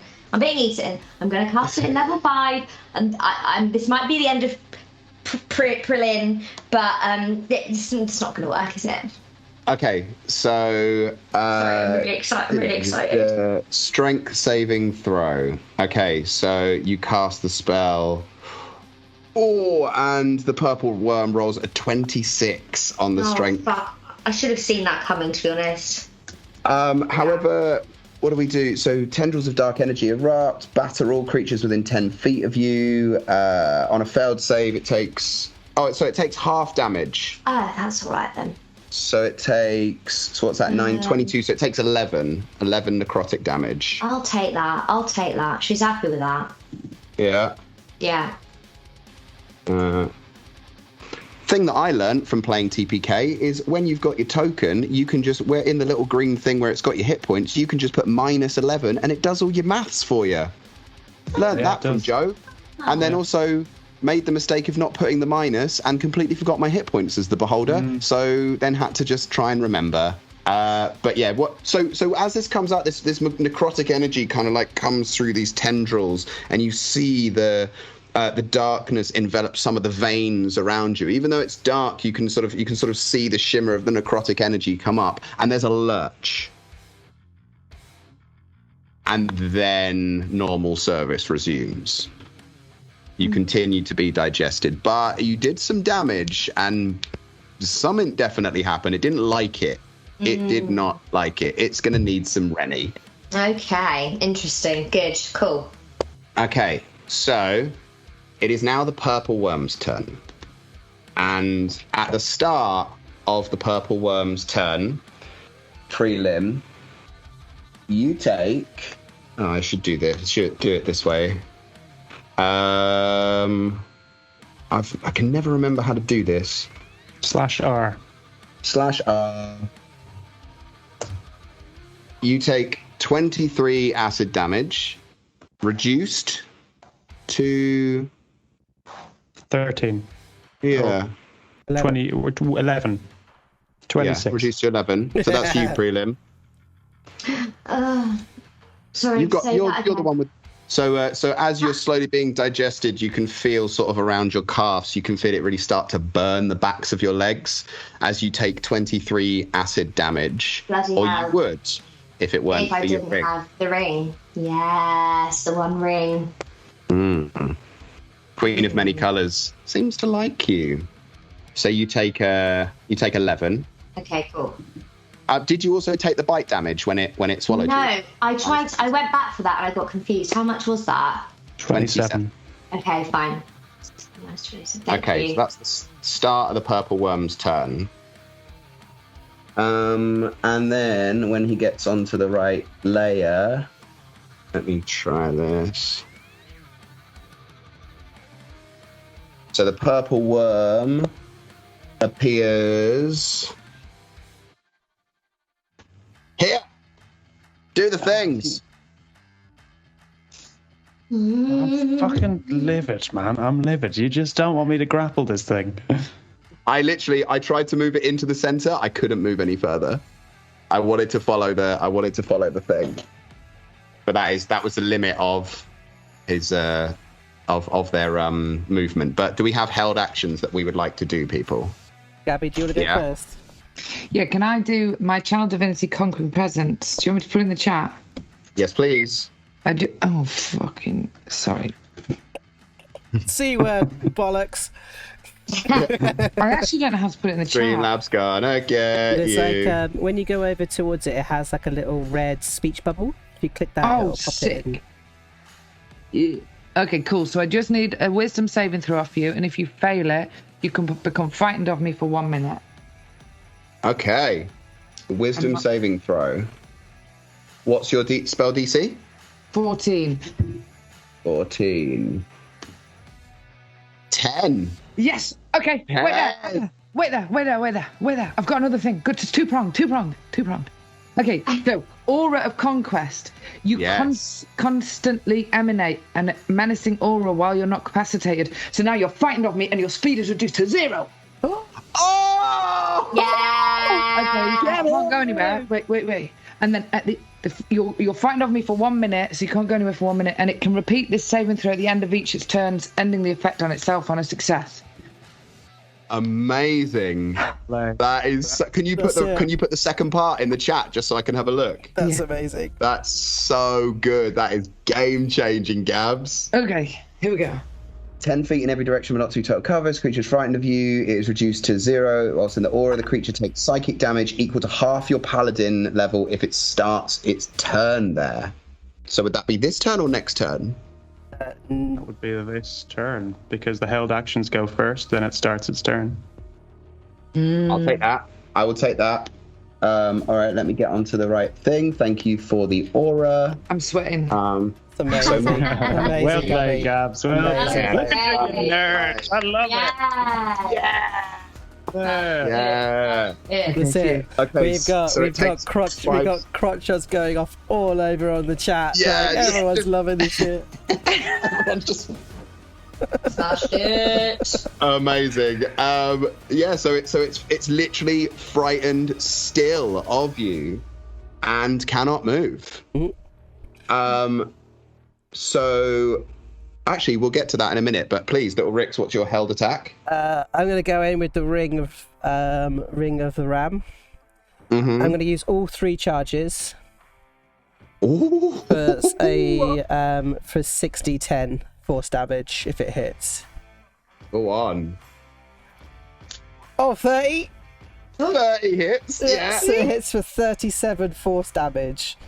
As little Rick sort of like goes towards it and just goes, bah, bah, good boy, and then just goes slam in with the side of the ring as this ram sort of like appears outside the ring, hits into the side of the worm.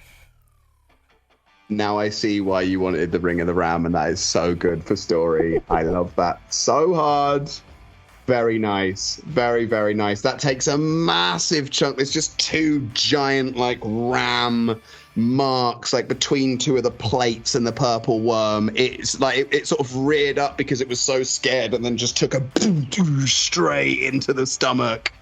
Oh, that was a big old attack there. Very, very, very nice. Now, the purple worm is going to do its attacks, but as I understand, it does its attacks with disadvantage as long as it can see Gabby.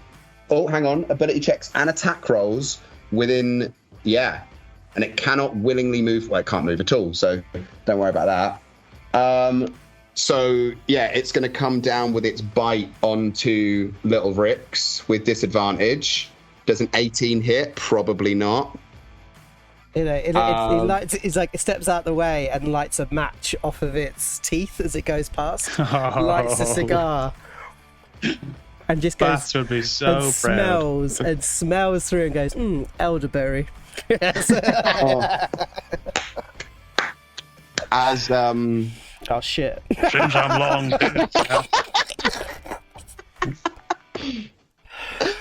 as a tail sting Yeah, comes cool. down straight between the eyes I'm with dead. a double crit. I'm so dead.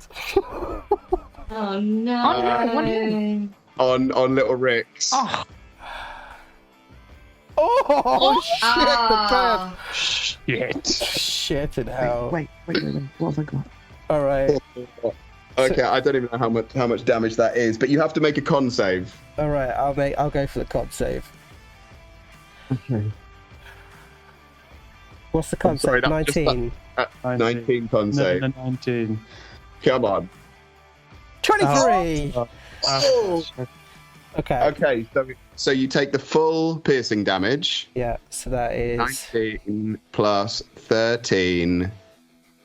32. 32. Yeah. However, you take half of this, which is another 46. All right. Yeah. Yeah. Cool. Bet.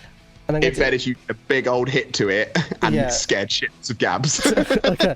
So I'm gonna do a Constitution saving throw to see if I can keep concentration on that. yeah. Which was identical. It fails, but I'm going to use a charge of my helm to keep concentration of haste. Is that just an auto success? Yeah. If I fail it, I could use a charge to keep it concentration. Awesome. Can you stick that in the chat just for the benefit of the peeps at home? That's a great magical weapon. It is called Mind Sharpener.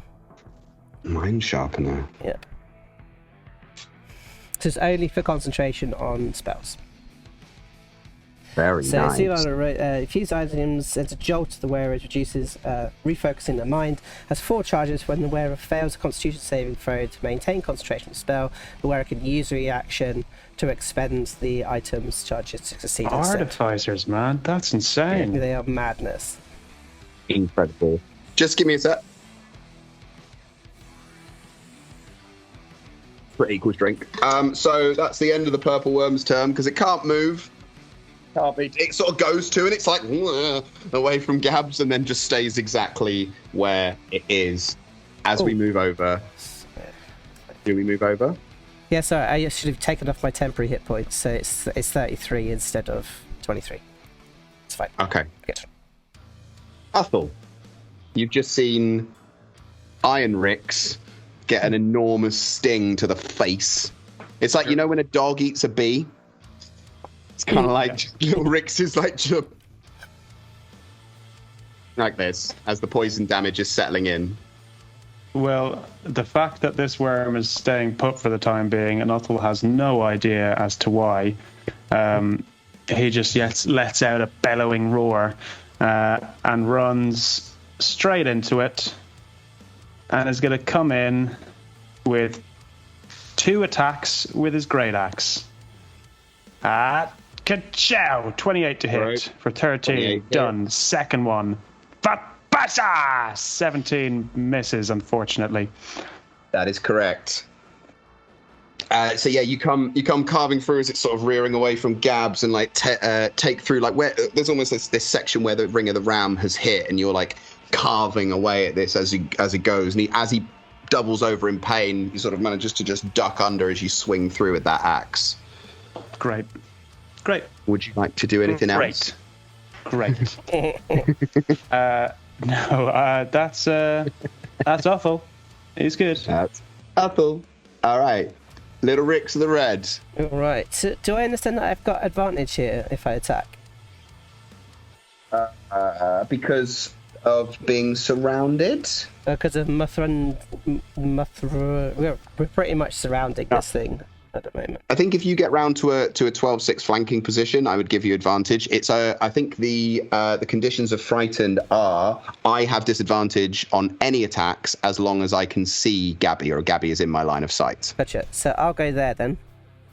Mm-hmm. And then I'm going to do 3 attacks with my Thunder Gauntlets. So go number 1 with advantage. Little Rick. 2 with advantage. Oh, misses that one. And number 3 hits that one. So total of 28 thunder damage. 28. Yeah, chopping away. With disadvantage on everybody else but me. Very, very nice. Very, very nice. What am I looking for? Okay, sweet. Bonus, Is that your turn? Bonus action. Yeah. He sort of like strokes the armor, and there's all of these like scales across it. And he just like closes his eyes for a second, trying to have a Mr. Miyagi moment. And what he hears is like, "What the fuck are you doing?" As he hears Oshi's voice, which gives him temporary hit points, which gives him 10 temporary hit points. I love it. I love it so hard. Little Rick. I think that deserves inspiration. Joe, take an inspiration. Math-Andrew, it's your turn. I just breeze over that. Andrew's going to come with an attack with her rapier with flame tongue on it. Yeah. Yeah. You got the little checkbox. Yeah. Go on. Oh, God, nice. now is the time. Now is the time. Now is the time to do it. And then can I use my channel divinity guided strike? Wait, no, wrong one. What? Wait, oh my god, my divine smite, please. Yes, you can, please. 3rd level divine smite. I don't know how to set this off though. Would that be? So it's going to be double. We're going to double it. 68. 68. So just put 68 in. Yeah, if you like. 68. Oh no, it only goes up to 5. Double crits. You could do it. You could roll 5 and then roll another one. Nice. So, okay, who's good at maths? Right. 8 plus 6, 14, which is 20, 25, plus 27, 52, plus 7, 59.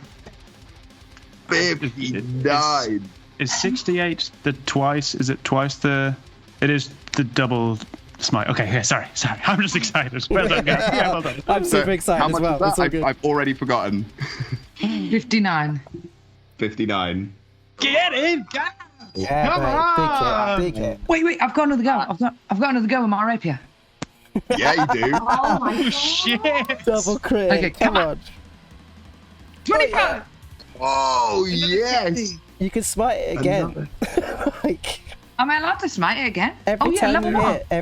hit, you can smite. Every time you hit. I'll do a level 2 then to treat myself. I've got a few of them left. I need a level 3, actually.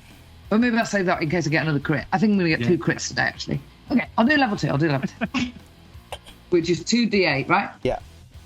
Is that right? Yeah. Yeah. Which is 11.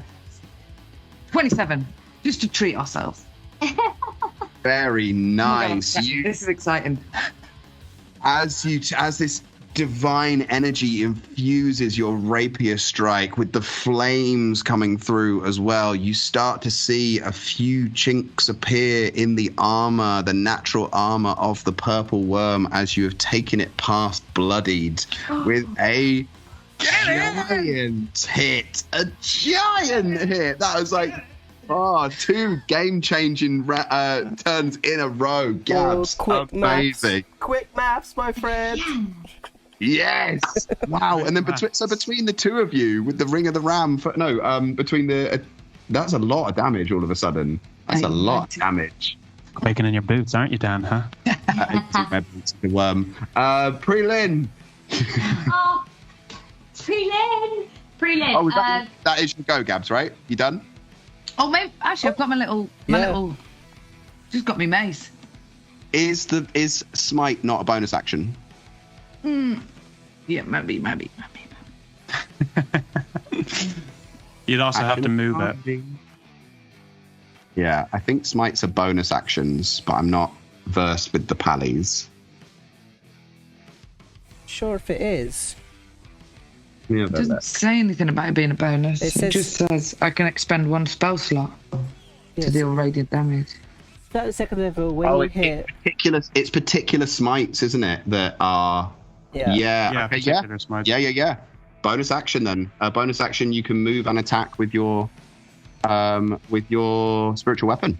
Cool. Great mace.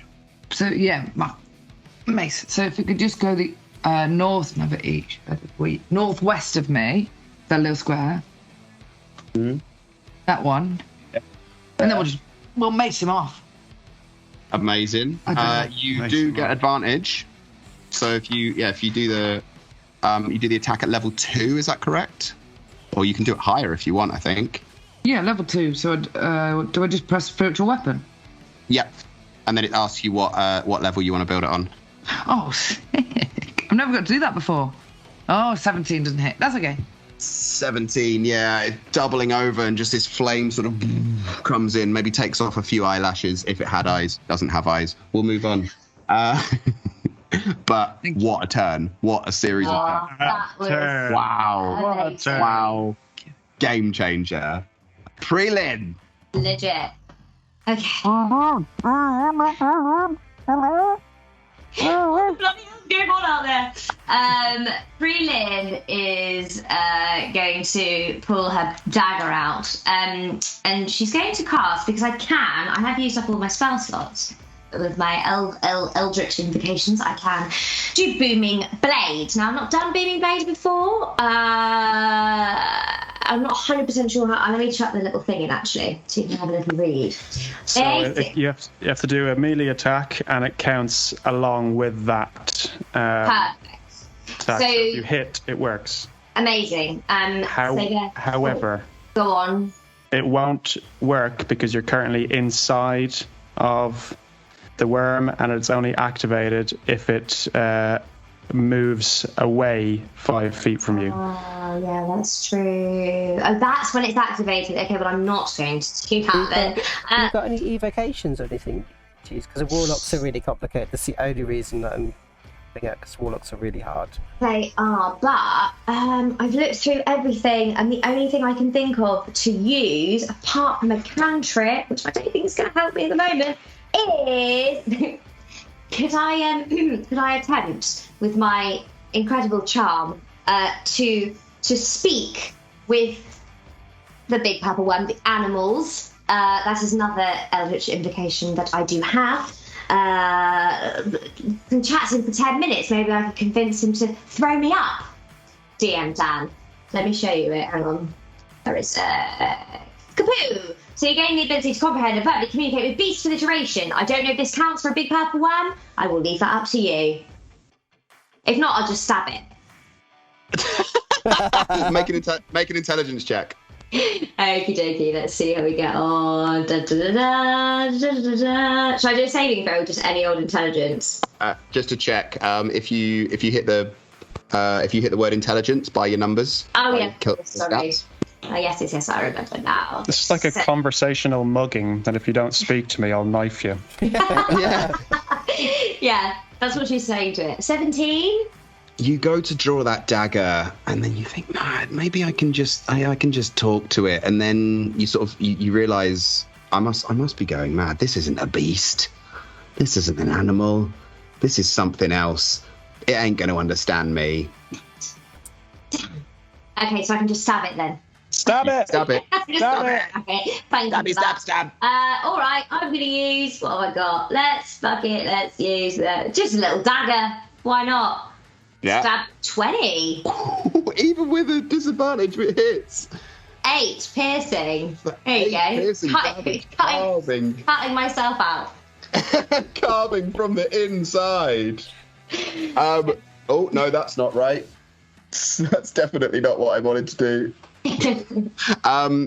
Yeah, so as you stab in, there's that similar kind of lurch, but you realise that the lurch this time is somewhat less. And whatever you did this time kind of didn't do quite as much of it didn't cause quite as much of an internal indigestion issue as the previous time. Gotcha. Okay. That's all I'm going to Is that your turn? Yes, thank you. Amazing. So it is now the purple worm's turn. So let me just check my notes, Dan.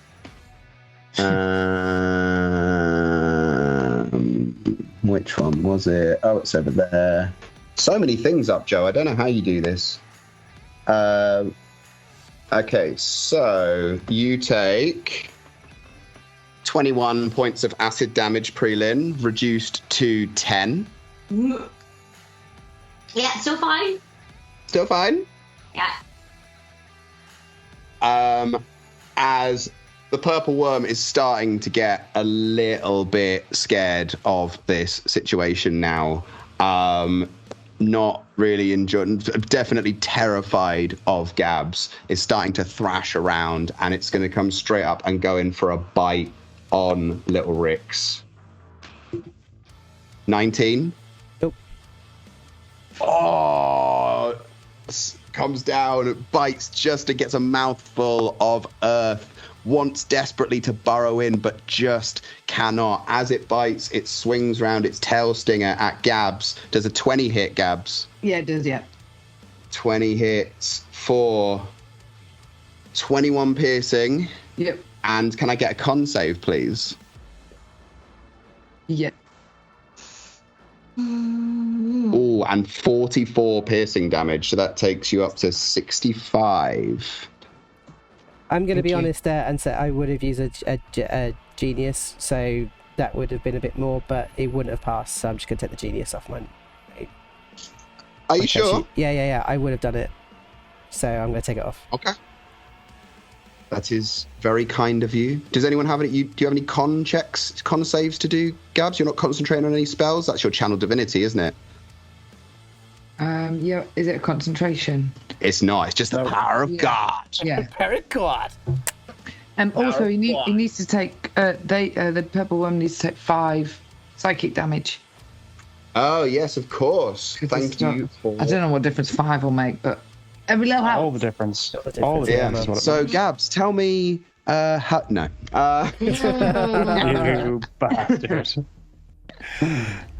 Oh, that's a good point. and- Stuart has asked, does the worm get the save against being frightened?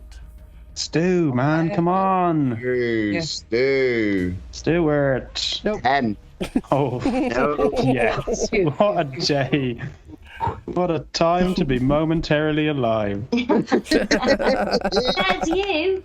I'm being digested here, Rob. You're potentially the safest place of us all. That's true. Athel, your turn. Thanks, Stu. Athel! Ah! Athel slash! Athel smash! Athel paint sometimes! Why no one ask Athel about his hobbies? I'm getting real Arnie now. Say, sound like you're related to someone from the previous fight. Oh shit. Great axe, twice. The first. Thanks. 20 to hit.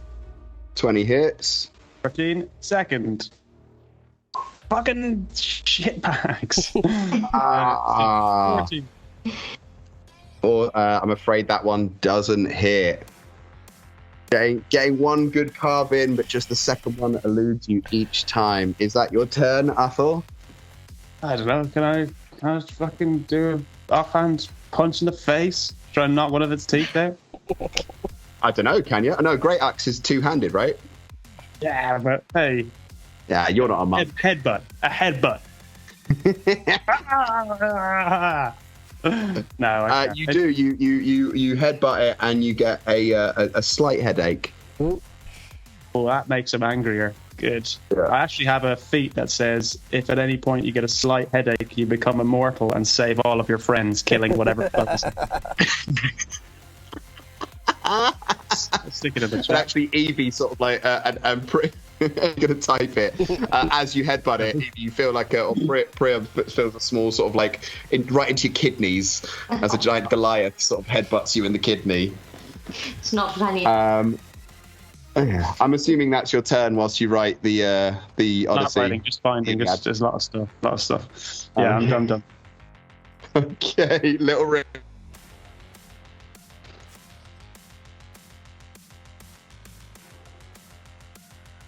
Come on, Little Ricks, it's your go. Yeah, I'm just getting the. You got this. I'm trying to get it back. Just dropped it in the chat. Then. Oh, cheers, man.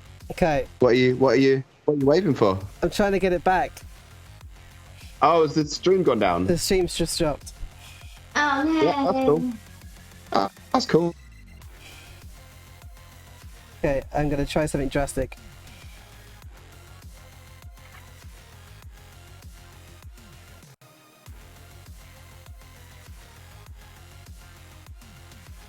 This was Plan B. Yeah, Okay, I think we're back. you're back. Yep. Yeah, we're back. Yeah. Okay, refresh everybody. Refresh. Alrighty. It's all a bit unstable, but we're going to go with it anyway. Hopefully you guys can hear us. Hopefully the guys at home can hear us. Because Little Rick's going to bring down a little bit of smackdown is what's going to happen right now. So Little Rick's is going to move around to here, giving our good friend by the gods a little bit of advantage next time. And it's going to go in for some attacks of their own with advantage. Okay. So Kalami with a crit. Oh, Hit it in for yes. 9 Little crits. little crits with a 19 Little damage. crits. Comes in for the second attack. Hits for 26, that's 9 extra. And comes in with its third. 25 to hit. Goes for 16 thunder damage. As it just goes, Fadoom. So comes in the next, Fadoom. And it comes into the last one as it hits all the sound that we hear as we drop out from the stream once more. As we. Oh no! Oh no! I'm losing my mind. It's all right, man. Right, we'll just stick with it. We're gonna keep talking. I think we're all good. I think people could. No, buff. No. Oh my god! Come on. Okay. It's okay. Disconnecting in 7 seconds. Come on, come back. No. It's disconnecting. Ah. It's all right, man. It's all right. Okay, It's okay. I think we're back. Are we back? Yes, we are back. Okay. So yeah, the first. We're back. Are we back? Okay, first one comes in. So the hit comes in, and the first one says it goes U as it hits the first one. Second comes in R, and then the last one comes in a seed as it slams into the side. As this like the burn mark that's left by the thunder is of a tree that sits onto the worm's skin. As Little Rix turns back and stands and just shouts, "Fatinda!" as he shouts out the queen of the dragons themselves, as he calls out for the queen of the dragons of the red, Tinder of Cholt. That's his go now. Amazing. That was a lot for those of you who might have dropped. That was a buttload of damage, lovely callbacks, and lots of lore all in together. Thank you very much, Joseph. Mathandri, it's your turn. Mathandri's going to use lay on hands on herself, just to get us a little bit more thingied. And so, what do I roll, or do I press lay on hand? No. You just you've got a pool of hit points, and you just decide how many you give yourself as an action. Okay, I'll give myself. Okay, so that's my action. That's your action. Just do the whole lot. No, because what if other people need them? We've got this worm in the bag. You two look after yourself. You're the reason we're here. You look after yourself. No, I can't in my right mind do that. Save one in case someone's dead and you need to boop. Okay. Okay, cool. And then my bonus action, I'm gonna get my mace of fire and death. Mm-hmm. On our guy. I'll give you advantage. You're surrounding the purple worm. Yes, thanks. Here we go. Oh wait, level. One level. Misfire. Shit. Oh no, that is a miss. Miss with the mace. Is that your whole turn? Are you That's done? my whole turn. Amazing. Pre-Lin. Yeah, she's really starting to feel digested. So she's going to cast False Life on herself. Temporarily gain, what is it? 1d4 plus 4, I believe. Give me one sec. That was lovely. Oh, thank you. You should do wedding. Oh, yes, great, brilliant. Okay, so I get five temporary hit points. That's fine. And then I realised there's something I could have done a million times, but I have to wait a little bit. But I'm not going to do it yet. Eldritch Blast. No, not that. Wait. Ah! No, I'm not doing that. No? No. I don't think I can I? So that was is false life an action or a bonus action? That is, oh, bloody hell. That is one action. It's one of my little invocations that I have. Hence why I can use it. So I temporarily get 5, I believe, and then I think I am done for the time being. Okay. Yeah. Oh, hang on. Any bonus actions? I guess bonus action cantrips. No, sadly not. That was just very far. It says gain 5 additional temporary hit points for each slot above first level, but you don't use a spell slot to do it. But all your spells are being cast usually at like 3rd level or something if you're a warlock. 5th. Yeah, 5th. Yeah. 5th level. So, what would that be then? So I would. Yeah, the Eldritch invocations are strange. I'm happy to open this to committee. I'm glad you stayed, Joe. I would. The Eldritch invocations are different. So what's the wording on this Eldritch invocation? So this one, give me one sec to actually find Stick it in the chat. Let's have a little discussion. Because spells and invocations are different. Yeah, that's what I was thinking. Give me one sec. Oh, why didn't I put it all together? Stick it in the chat now. Wait, yeah. There's an eldritch invocation that needs some sort of investigation. Could you stick it in the chat? So you cast this, essentially. Yeah. But it doesn't use a spell slot, the Eldritch invocations, it doesn't right? because of that, yeah. But I can only use it once. So I would say that counts as the level 1 version. You don't use a spell slot. Yeah. Let's say that then. Yeah, let's say that. Go? Yeah, give me 1 second. It's so tense. So tense. Invocation. As we check out wordings of spells. Yeah, because obviously that's the wording for it being cast as a spell.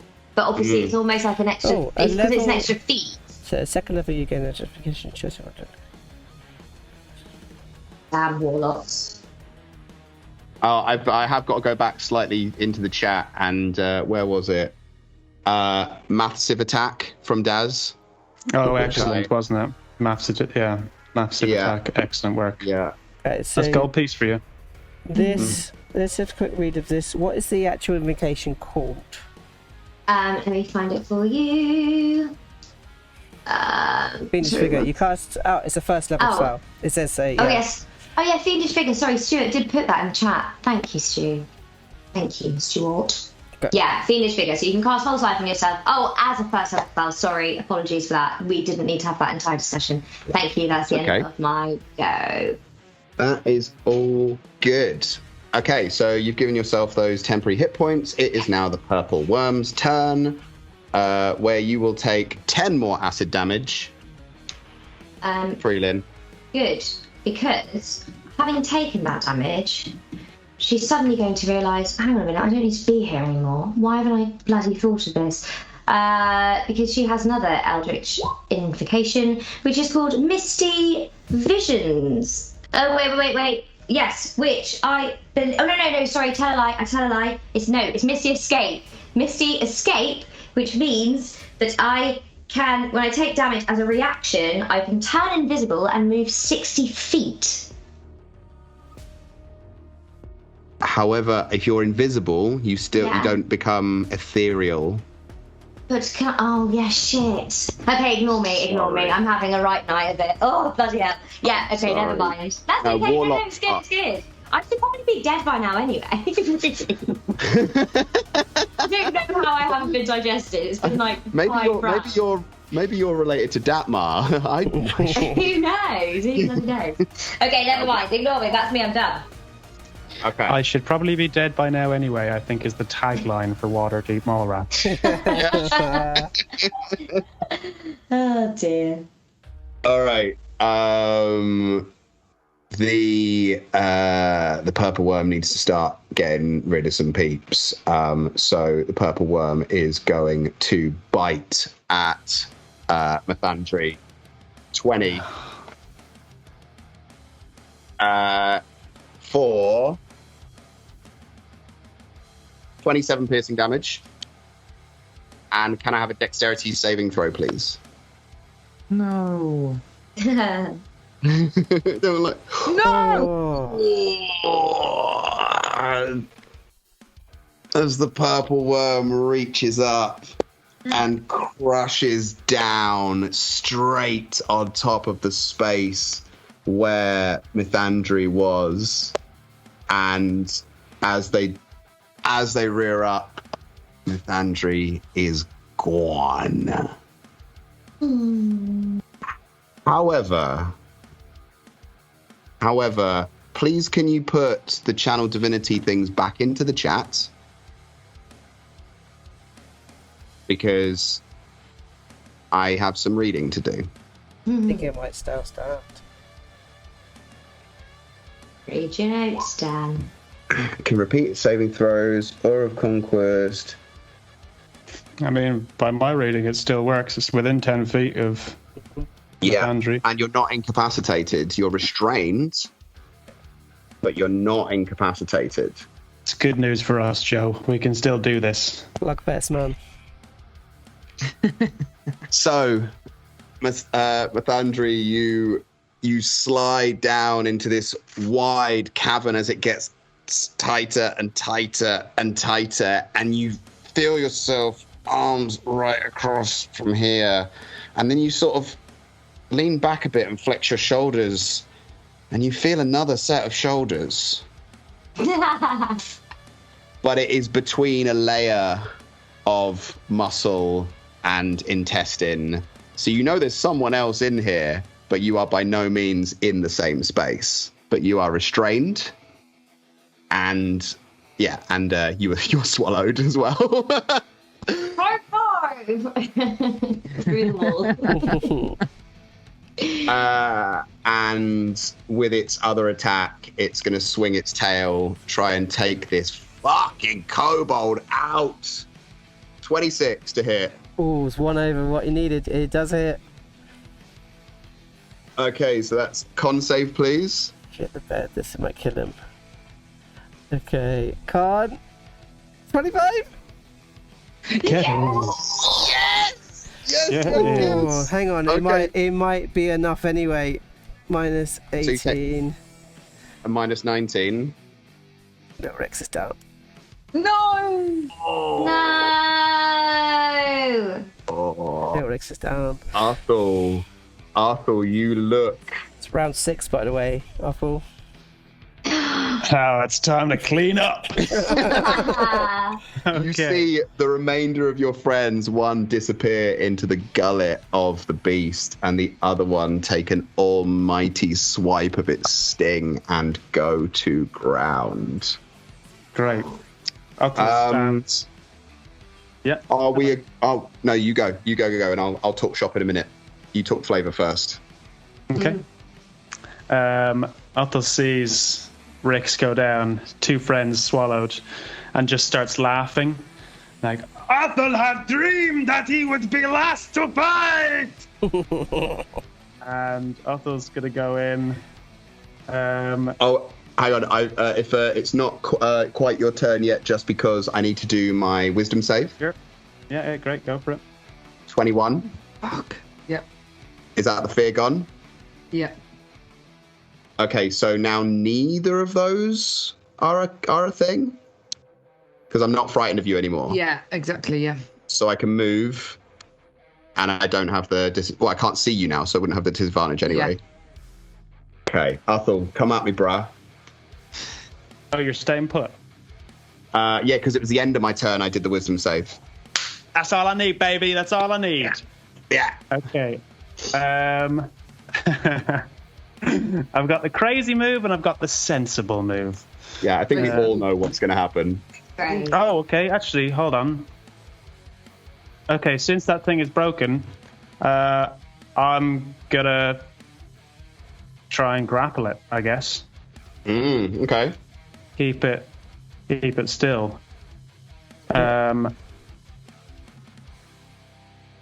Unless, what kind of state is it in? It's looking pretty banged up. Pretty banged up. Pretty banged up. Yeah, okay, fuck it. Let's just try and end this in one fell swoop. It's 20-10. We're gonna have an early night tonight, kids. Great axe twice. Come on. Good. Ciao! 19. That hits. You know it does. 19, that hits. For 18 damage. Yeah. Okay, I'll go for the second one. Good shout. 21. That also hits. Fuck you, right in the wormhole. Yes. Oh, it is. 33. Yeah, it is looking not in a good way, but it's still up. Still up. Still alive. Still going. Belly, let's do this, belly people. Let's do this. We can kill it. Okay. Okay. I'm not finished. I'm going flavor now. Flavor Town. Welcome to Flavor Country. Okay. With my movement, how possible do you think it would be to jump onto the worm and hold on?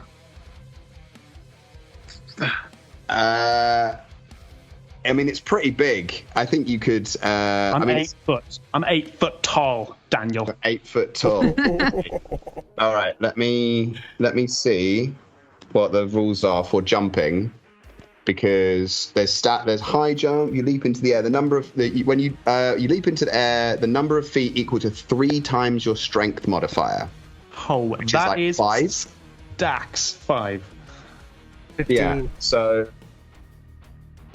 you could jump 15 foot from a standing leap. So I was just going to see if you needed to take a step back to do a running leap, and I would get an opportunity attack. But I would say from a standing leap, you can jump up. 15 feet. I will make you make an athletics check though, to see if you hold on. I want you to, Dan. I want you to. Okay. I'm looking for 15 because this is a big old beastie. Okay, I'm going to click it, look away, and then I'm going to look back confidently. Okay, cool. Here's what's going to happen. Ready? Okay, sweet. Yeah. Suck that. Put that in your worm and smoke it.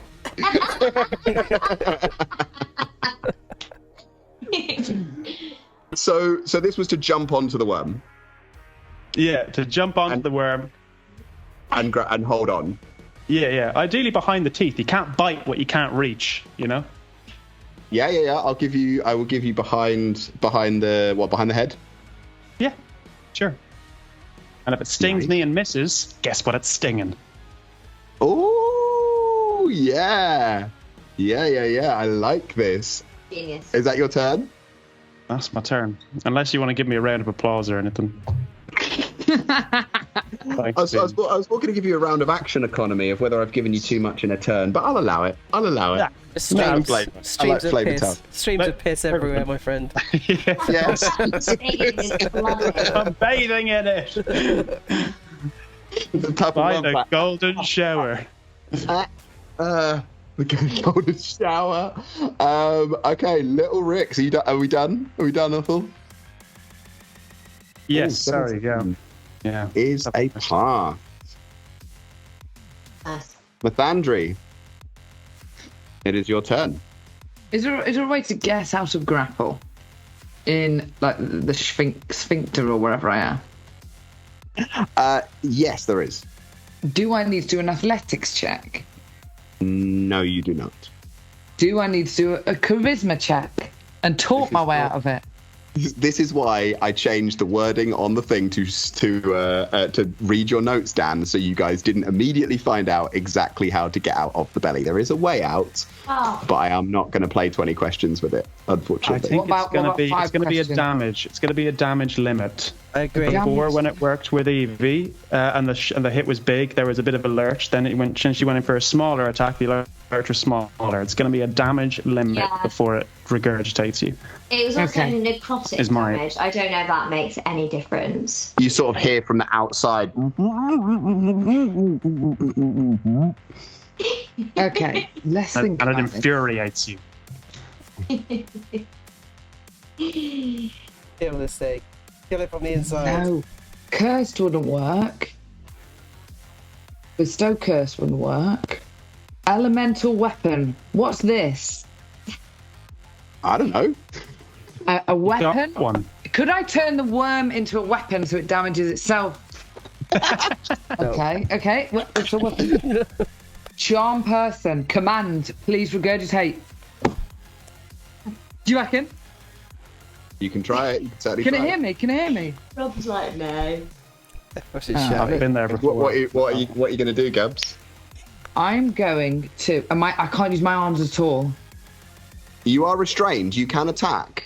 Kick But under it. restraining conditions, you attack with disadvantage. Stab it. Good enough. I'm going do for it. it. I'm going for it. I'm attacking with my alright. rapier. All right. And you get Okay, 2 ready? attacks, so you got twice the luck. First one. Go on. Fucking says it! Okay, I'm out. You hang on, let me 19? see how much this is. 9, 14. 13. It's 19, right? Because it's a crit. Yeah. Oh shit! Yeah. So Okay. no, it's yeah. I could also yeah, put correct. divine smite on it. Oh, yes, it is. You are correct. It is with disadvantage. Yes, Thanks, it's Rob. 14. Maybe a little divine smite on top.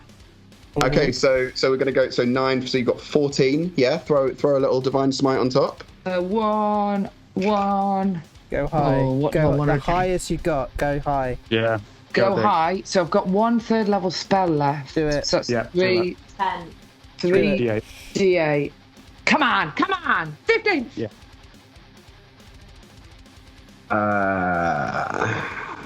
29. I mean, if he doesn't regurgitate you, it could be dead. Yeah. You drive down into the worm with divine energy, and it goes. It's disgusting. And just swallows you back down. It's got to be 30. You get the impression that with 29, you are on the absolute precipice, but you do have another attack. Yes, you do. Do they add together? Okay, come on. I'm not gonna look. Oh, did I press it? Oh, fuck. Oh. And you get you go to pull the blade out, and it doesn't move. It Huh? doesn't move I'm not going to take your blade off you. Don't worry. Just that is flavor for the attack not working. It's all right. It's good. Okay, phew. It's good. Oh. But you get the impression you were so very close. Thank you. Oh, Brilliant. and my guy, Oh, no, you go. my little spiritual weapon outside. Level. Oh, no, can't do. Oh no, I can't do that anymore because it's only level 2 spell. Weapon No, from. it's still out. It doesn't cost. If Yeah. you cast it at level 2, it's still at level 2. Oh, it doesn't cost enough. I mean, My thing would be, can you still attack with it from the inside? You're not We're incapacitated. joined through our souls. Is it incapacitated? Yeah, you're not incapacitated. You're not in another plane. It's still up. It's still going. Go for it. Go for it. Go for it. Go for it. Oh, frick! Why is it you doing that? Okay. You moved it. No. Shit. Oh, yeah, I could move it. Okay. I'm going to move on. I'm going to move on to Pre-Lin. Oh, mate, she's so sad. Right, so I would like to cast. Well, actually, okay. Yeah, I'm screw it. I'm gonna cast infestation because it's gonna make it feel gross. Imagine loads of tiny, horrible, disgusting little bed bugs just crawling out of her clothes and just all around everywhere. That's the first thing I'm going to do, just for shits and gigs. So I need a con saving throw, please. Saving throw. 31. No, well, that was obviously going to happen. And then I'm going to turn to the side. Does it do nothing else? It does. No, it does nothing else. Okay. No. And then I'm going to turn to the side that I can feel Methandre on, and can I just try and say, next time that you hit it, we'll do it at the same time. So therefore sort of prepping for a help action, if you will. Yeah, I'll give you that. I'll give you that for the next turn. You can help action and attack together. I like that. Nice. I'll if I'm not give you dead. Why don't you Eldritch Blast it? I didn't think it would work because it's 120 feet. It's a ranged That feels attack, but you're going to get disadvantage anyway. Well, I've done it now. I've done it now. Thank you. You did an action. Is you could use the bonus. Is Eldritch a bonus or is it an action? No, it's an action. Shit. Thanks, though, Rob. It's all right. Just want to beat this worm, you know. I know. Come at me, wormy. Sting me. I dare you. All right, give me some. Yeah. Oh wow. Okay. So, Gabby takes 32 acid damage. Oh my gosh. Wowza. Oh my gosh. And Priam takes 16. Oh, okay. Oh my gosh. Oh, it's going to the wire. I've only got 9 with my temporary hit points. Okay. Our bear is still strong. Yeah, I got stacks of health on me, lads. Don't worry, I'm good. And the it's going to attack you with its tail stinger. If it can fucking hit me, which 26? it can. For 9 piercing damage. Yeah. Are you still in rage? Yeah, you're still in rage, aren't you? Yeah, of course. And 39 point. Wow, I need a DC 19 con save. Oh, okay. Yeah. I'm also, with my Totem of the Bear, I'm resistant to all types of damage except for psychic, so stick that in your worm and smoke it. Okay, so you take a quarter of that damage then, of that poison damage. So you take 10. By the gods, you might say. Yeah.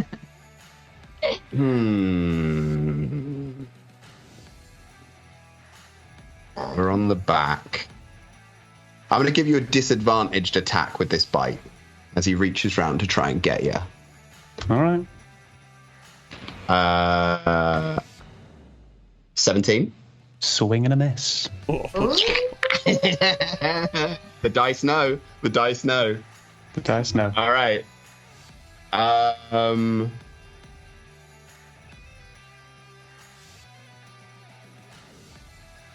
Purple Worm's going to try and burrow. But I thought we lost connection then because everything just stopped. Purple Worm burrows. Oh no, it's not. It's taking you with it, isn't it? Yeah, that's the plan. Okay, I'm going to ask for an athletics check to try and stay on as you're in this thing. 15. What are you? Boosh, 17. Ooh. By the gods. Very nice. By the gods. All right, Athel, come at me. All right, so we're down, coming burrowing around the place. Okay. Okay, using his strong Goliath legs, he's gonna hold on with that athletics check. He's gonna raise his great axe and fucking just try and slash this thing to bits while it's underground. The crowd won't like it, but Uthel will. Number 1. Bosh. Never mind that one. Ignore that one, in fact. Ooh. I'm going to take a disadvantage attack at you. Okay. For a nat 1. Okay, well, it's a nat 10. 19 just hits. So I'll give you the bite. I won't give you the swallow. 16. 8. So I take 8. Cool. Hold on. Just we've got, the nat 1 melee attack thing that we do. I like it. I'm happy. Second attack. Mm-hmm. Just have a feeling it's going to be a crit. Welcome to Crit City. Oh, it's very close. It's very close. 17, though. Come on, that does it. 17. Tell me what that looks like, Rob. Get him! Get him! Yeah! Otto slashes deep into the worm's hide, realizing it's pierced a part of its stomach system. In through the blood and the guts and the bile, it sees 2 familiar faces. He reaches his hand in, pulls out the 2 friends, and then jumps inside himself as the worm is writhing and wriggling, panicking through the burrowed surface, dusty mud and rubble. It skyrockets through again in a kind of in a valiant roar as it falls to the ground, mouth agape, and from between the teeth, a polar bear-headed, axe over the shoulder Goliath walks out, wielding a set of paintbrushes and a canvas. I want my paint! Ah! And the crowd, as the crowd is a hushed silence, not knowing what's happened underneath. They're waiting to see what's happened, and they hear this roar, followed by 2 giant hands as the Goliath pulls themselves up onto the surface, flanked by a half-elf and a tiefling covered in shit. And they all just start to... And they all start to piss. There's just streams of urine going left and right. Little Ricks, make a death save. Yeah. I was getting into it. No. Oh, he fails. He fails. The 3 of you appear. What would you like to do? Go and lay on hands on him. Andrew heads over. Please tell me what this... please paint me a word picture. While all this is going on, Mathandri doesn't hear any of it. She's totally in her... Well, actually, what happens is in her head, in her mind, she sees Ilta. Their face comes in front with their hands binded with red rope and says, "You know what you need to do." And then Mathandri walks over and puts her hand on a holy symbol on her breastplate, and she feels the heat that she felt when she was speaking in the altar at the church when she was called here, and she feels the heat again when as she felt when she was bestowed her flame sword, and she feels it in her hands, and she places them on little Ricks and the on the black star, which slightly kind of heats up a little. And then I guess, I don't know, Little Ricks gets given 10 hit points. That what? Yeah, absolutely. And Ricks, what happens next? And he coughs up a massive loogie, instantly searching into his pockets. He kind of springs up and looks around at the crowd, and pulls out into his armor, pulls out a silver box, which just has an inscription on the side that seems to be so old and so destroyed, but is a box that we have seen before, as it's like blackened. Like the licks of black fire have already kind of stayed on the box itself as he opens up Big Fats' cigar case and takes out the Santa Maria, and just literally just pulls off the mask, shoves it in his mouth, and lights it. And sitting like a teddy bear with his legs out like that. You all bask in the glory of the crowd as they are cheering and shouting and screaming and pissing and crotch chopping and clapping and screaming red. You turn to your left and you see a dwarf absolutely soaked from head to toe. He's not happy. And he turns to you and he says, "Team Mallrats!" And the crowd goes again. Everyone's on their feet. People are stamping. And the camera goes to pull away slowly from you as we get a nice wide shot of the arena. Pulls all the way back near to the entrance. Between the arms of a dragonborn statue. As it starts. Did their finger just move? As we fade to black. Oh, well done, everybody. Well done. That was so touch and go. That was so back and forth. That was incredible. Well done, everyone. And we finished bang on 10 o'clock. That's the first time that's ever happened.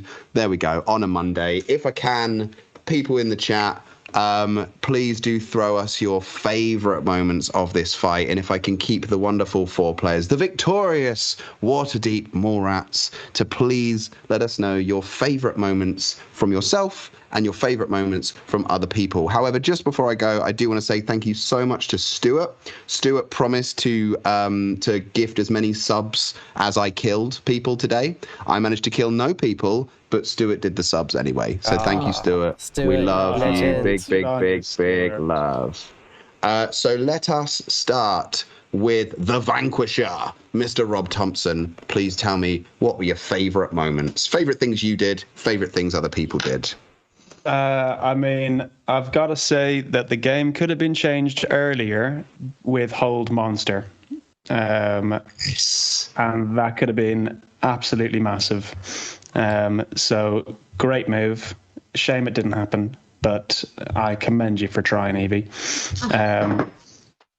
Then obviously the actual game changer, which was the duo of Quick Maths and Little Ricks, with the big ram knuckle and the frightening aura.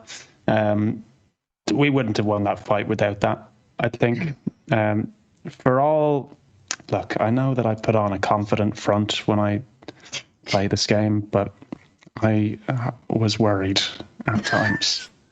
But I didn't need to be, because it's great to take down the champ. It's great to take down the once undefeated. And I'm also proud of us seasoned streamers finishing bang on 10 o'clock. Right. We are nothing if not punctual. Evie James, what were your favourite bits? Oh, I mean, it's all going to be very similar, I think, for this session. It was all brilliant. Nathandre's just incredible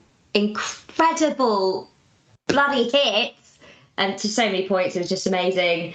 Ethel's riding the worm, smoking the worm, just all his one-liners amazing. Little Rick's obviously doing massive damage as well. Dan's DMing, being fab, and being a really annoying purple worm that we killed. I think my favourite moment was when Dan died. Yeah. Agreed. It was great fun. Great fun. Just all of it, great. And I'm really sorry that I swallowed you early. I was getting no joy out of them frontliners, so I was like, I'm gonna try something different and move over here. Let's see if all their cool shit works at a distance. Yeah. So I am sorry that I spent most of the fight digesting you. Although it was fun. Gabs. I loved Evie's characterization. The really posh person. That was really, really good. Loved that. And her not wanting to be there and then being too scared. Oh, them not wanting to be there and then being too scared to leave through the door with exit in blood. I mean, everyone's characters were so good, and apart from like the big hits that Little Rix did, but also like this is probably sounds a bit weird, but like seeing him like be his own person. And also the Easter eggs we got, which is so nice for us. Rob's characterization and the explanations that the death when he killed the worm was really, really good because it's nice detail and clarity. And Dan, all your explanations, the intros were so good. The intros right at the beginning to how we got there, and just how you explained everything was really, really good. So you all smashed it. Yeah, thank you. It's so much fun to play with you guys.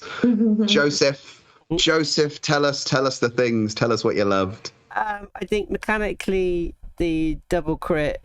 So double crit from the Stinger and then double crit from Gabby. Throwing in the 6d8 for the smite. So good. Absolutely incredible. With, of course, the frightened and zero movement. Absolute move of the match. And I can say MVP to quick maths by a long way. Absolutely incredible. I think, I really enjoyed the drawing and the painting from Rob's character. And the streaks of piss, which is great. I loved it. And again, I seconded the Prelin's characterization as well. Just like absolute posh. I loved it. I thought that was great.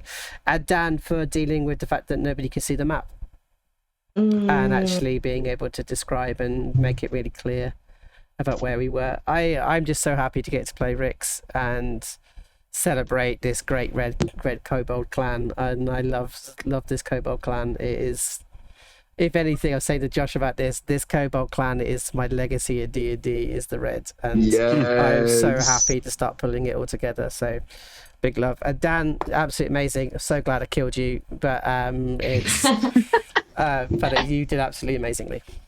Yeah. Thank you. And much like the last one, like I come into this session being like, no, fuck it, I'm gonna kill him straight away. I'm gonna do whatever I can to kill him. Then I get really involved in the story and I'm like, yeah, come on, it's so close, you can do it. Like I'm just gonna read through from the chat. We've got learning about Ethel's hobbies. I love the painting Goliath. I tell you what, that was one of the things that I absolutely loved, is you all gave me so much to go on for the intros from what that you all had such like even just from like, you know, creating a character that might die in the first session and coming up with like with a little bit of story that I could be like, right, okay, this is how I can weave this together and make things. Like I utterly enjoyed Evie's like trying to, I'm going to try and speak with animals, or I'm just going to stab it. Like we saw I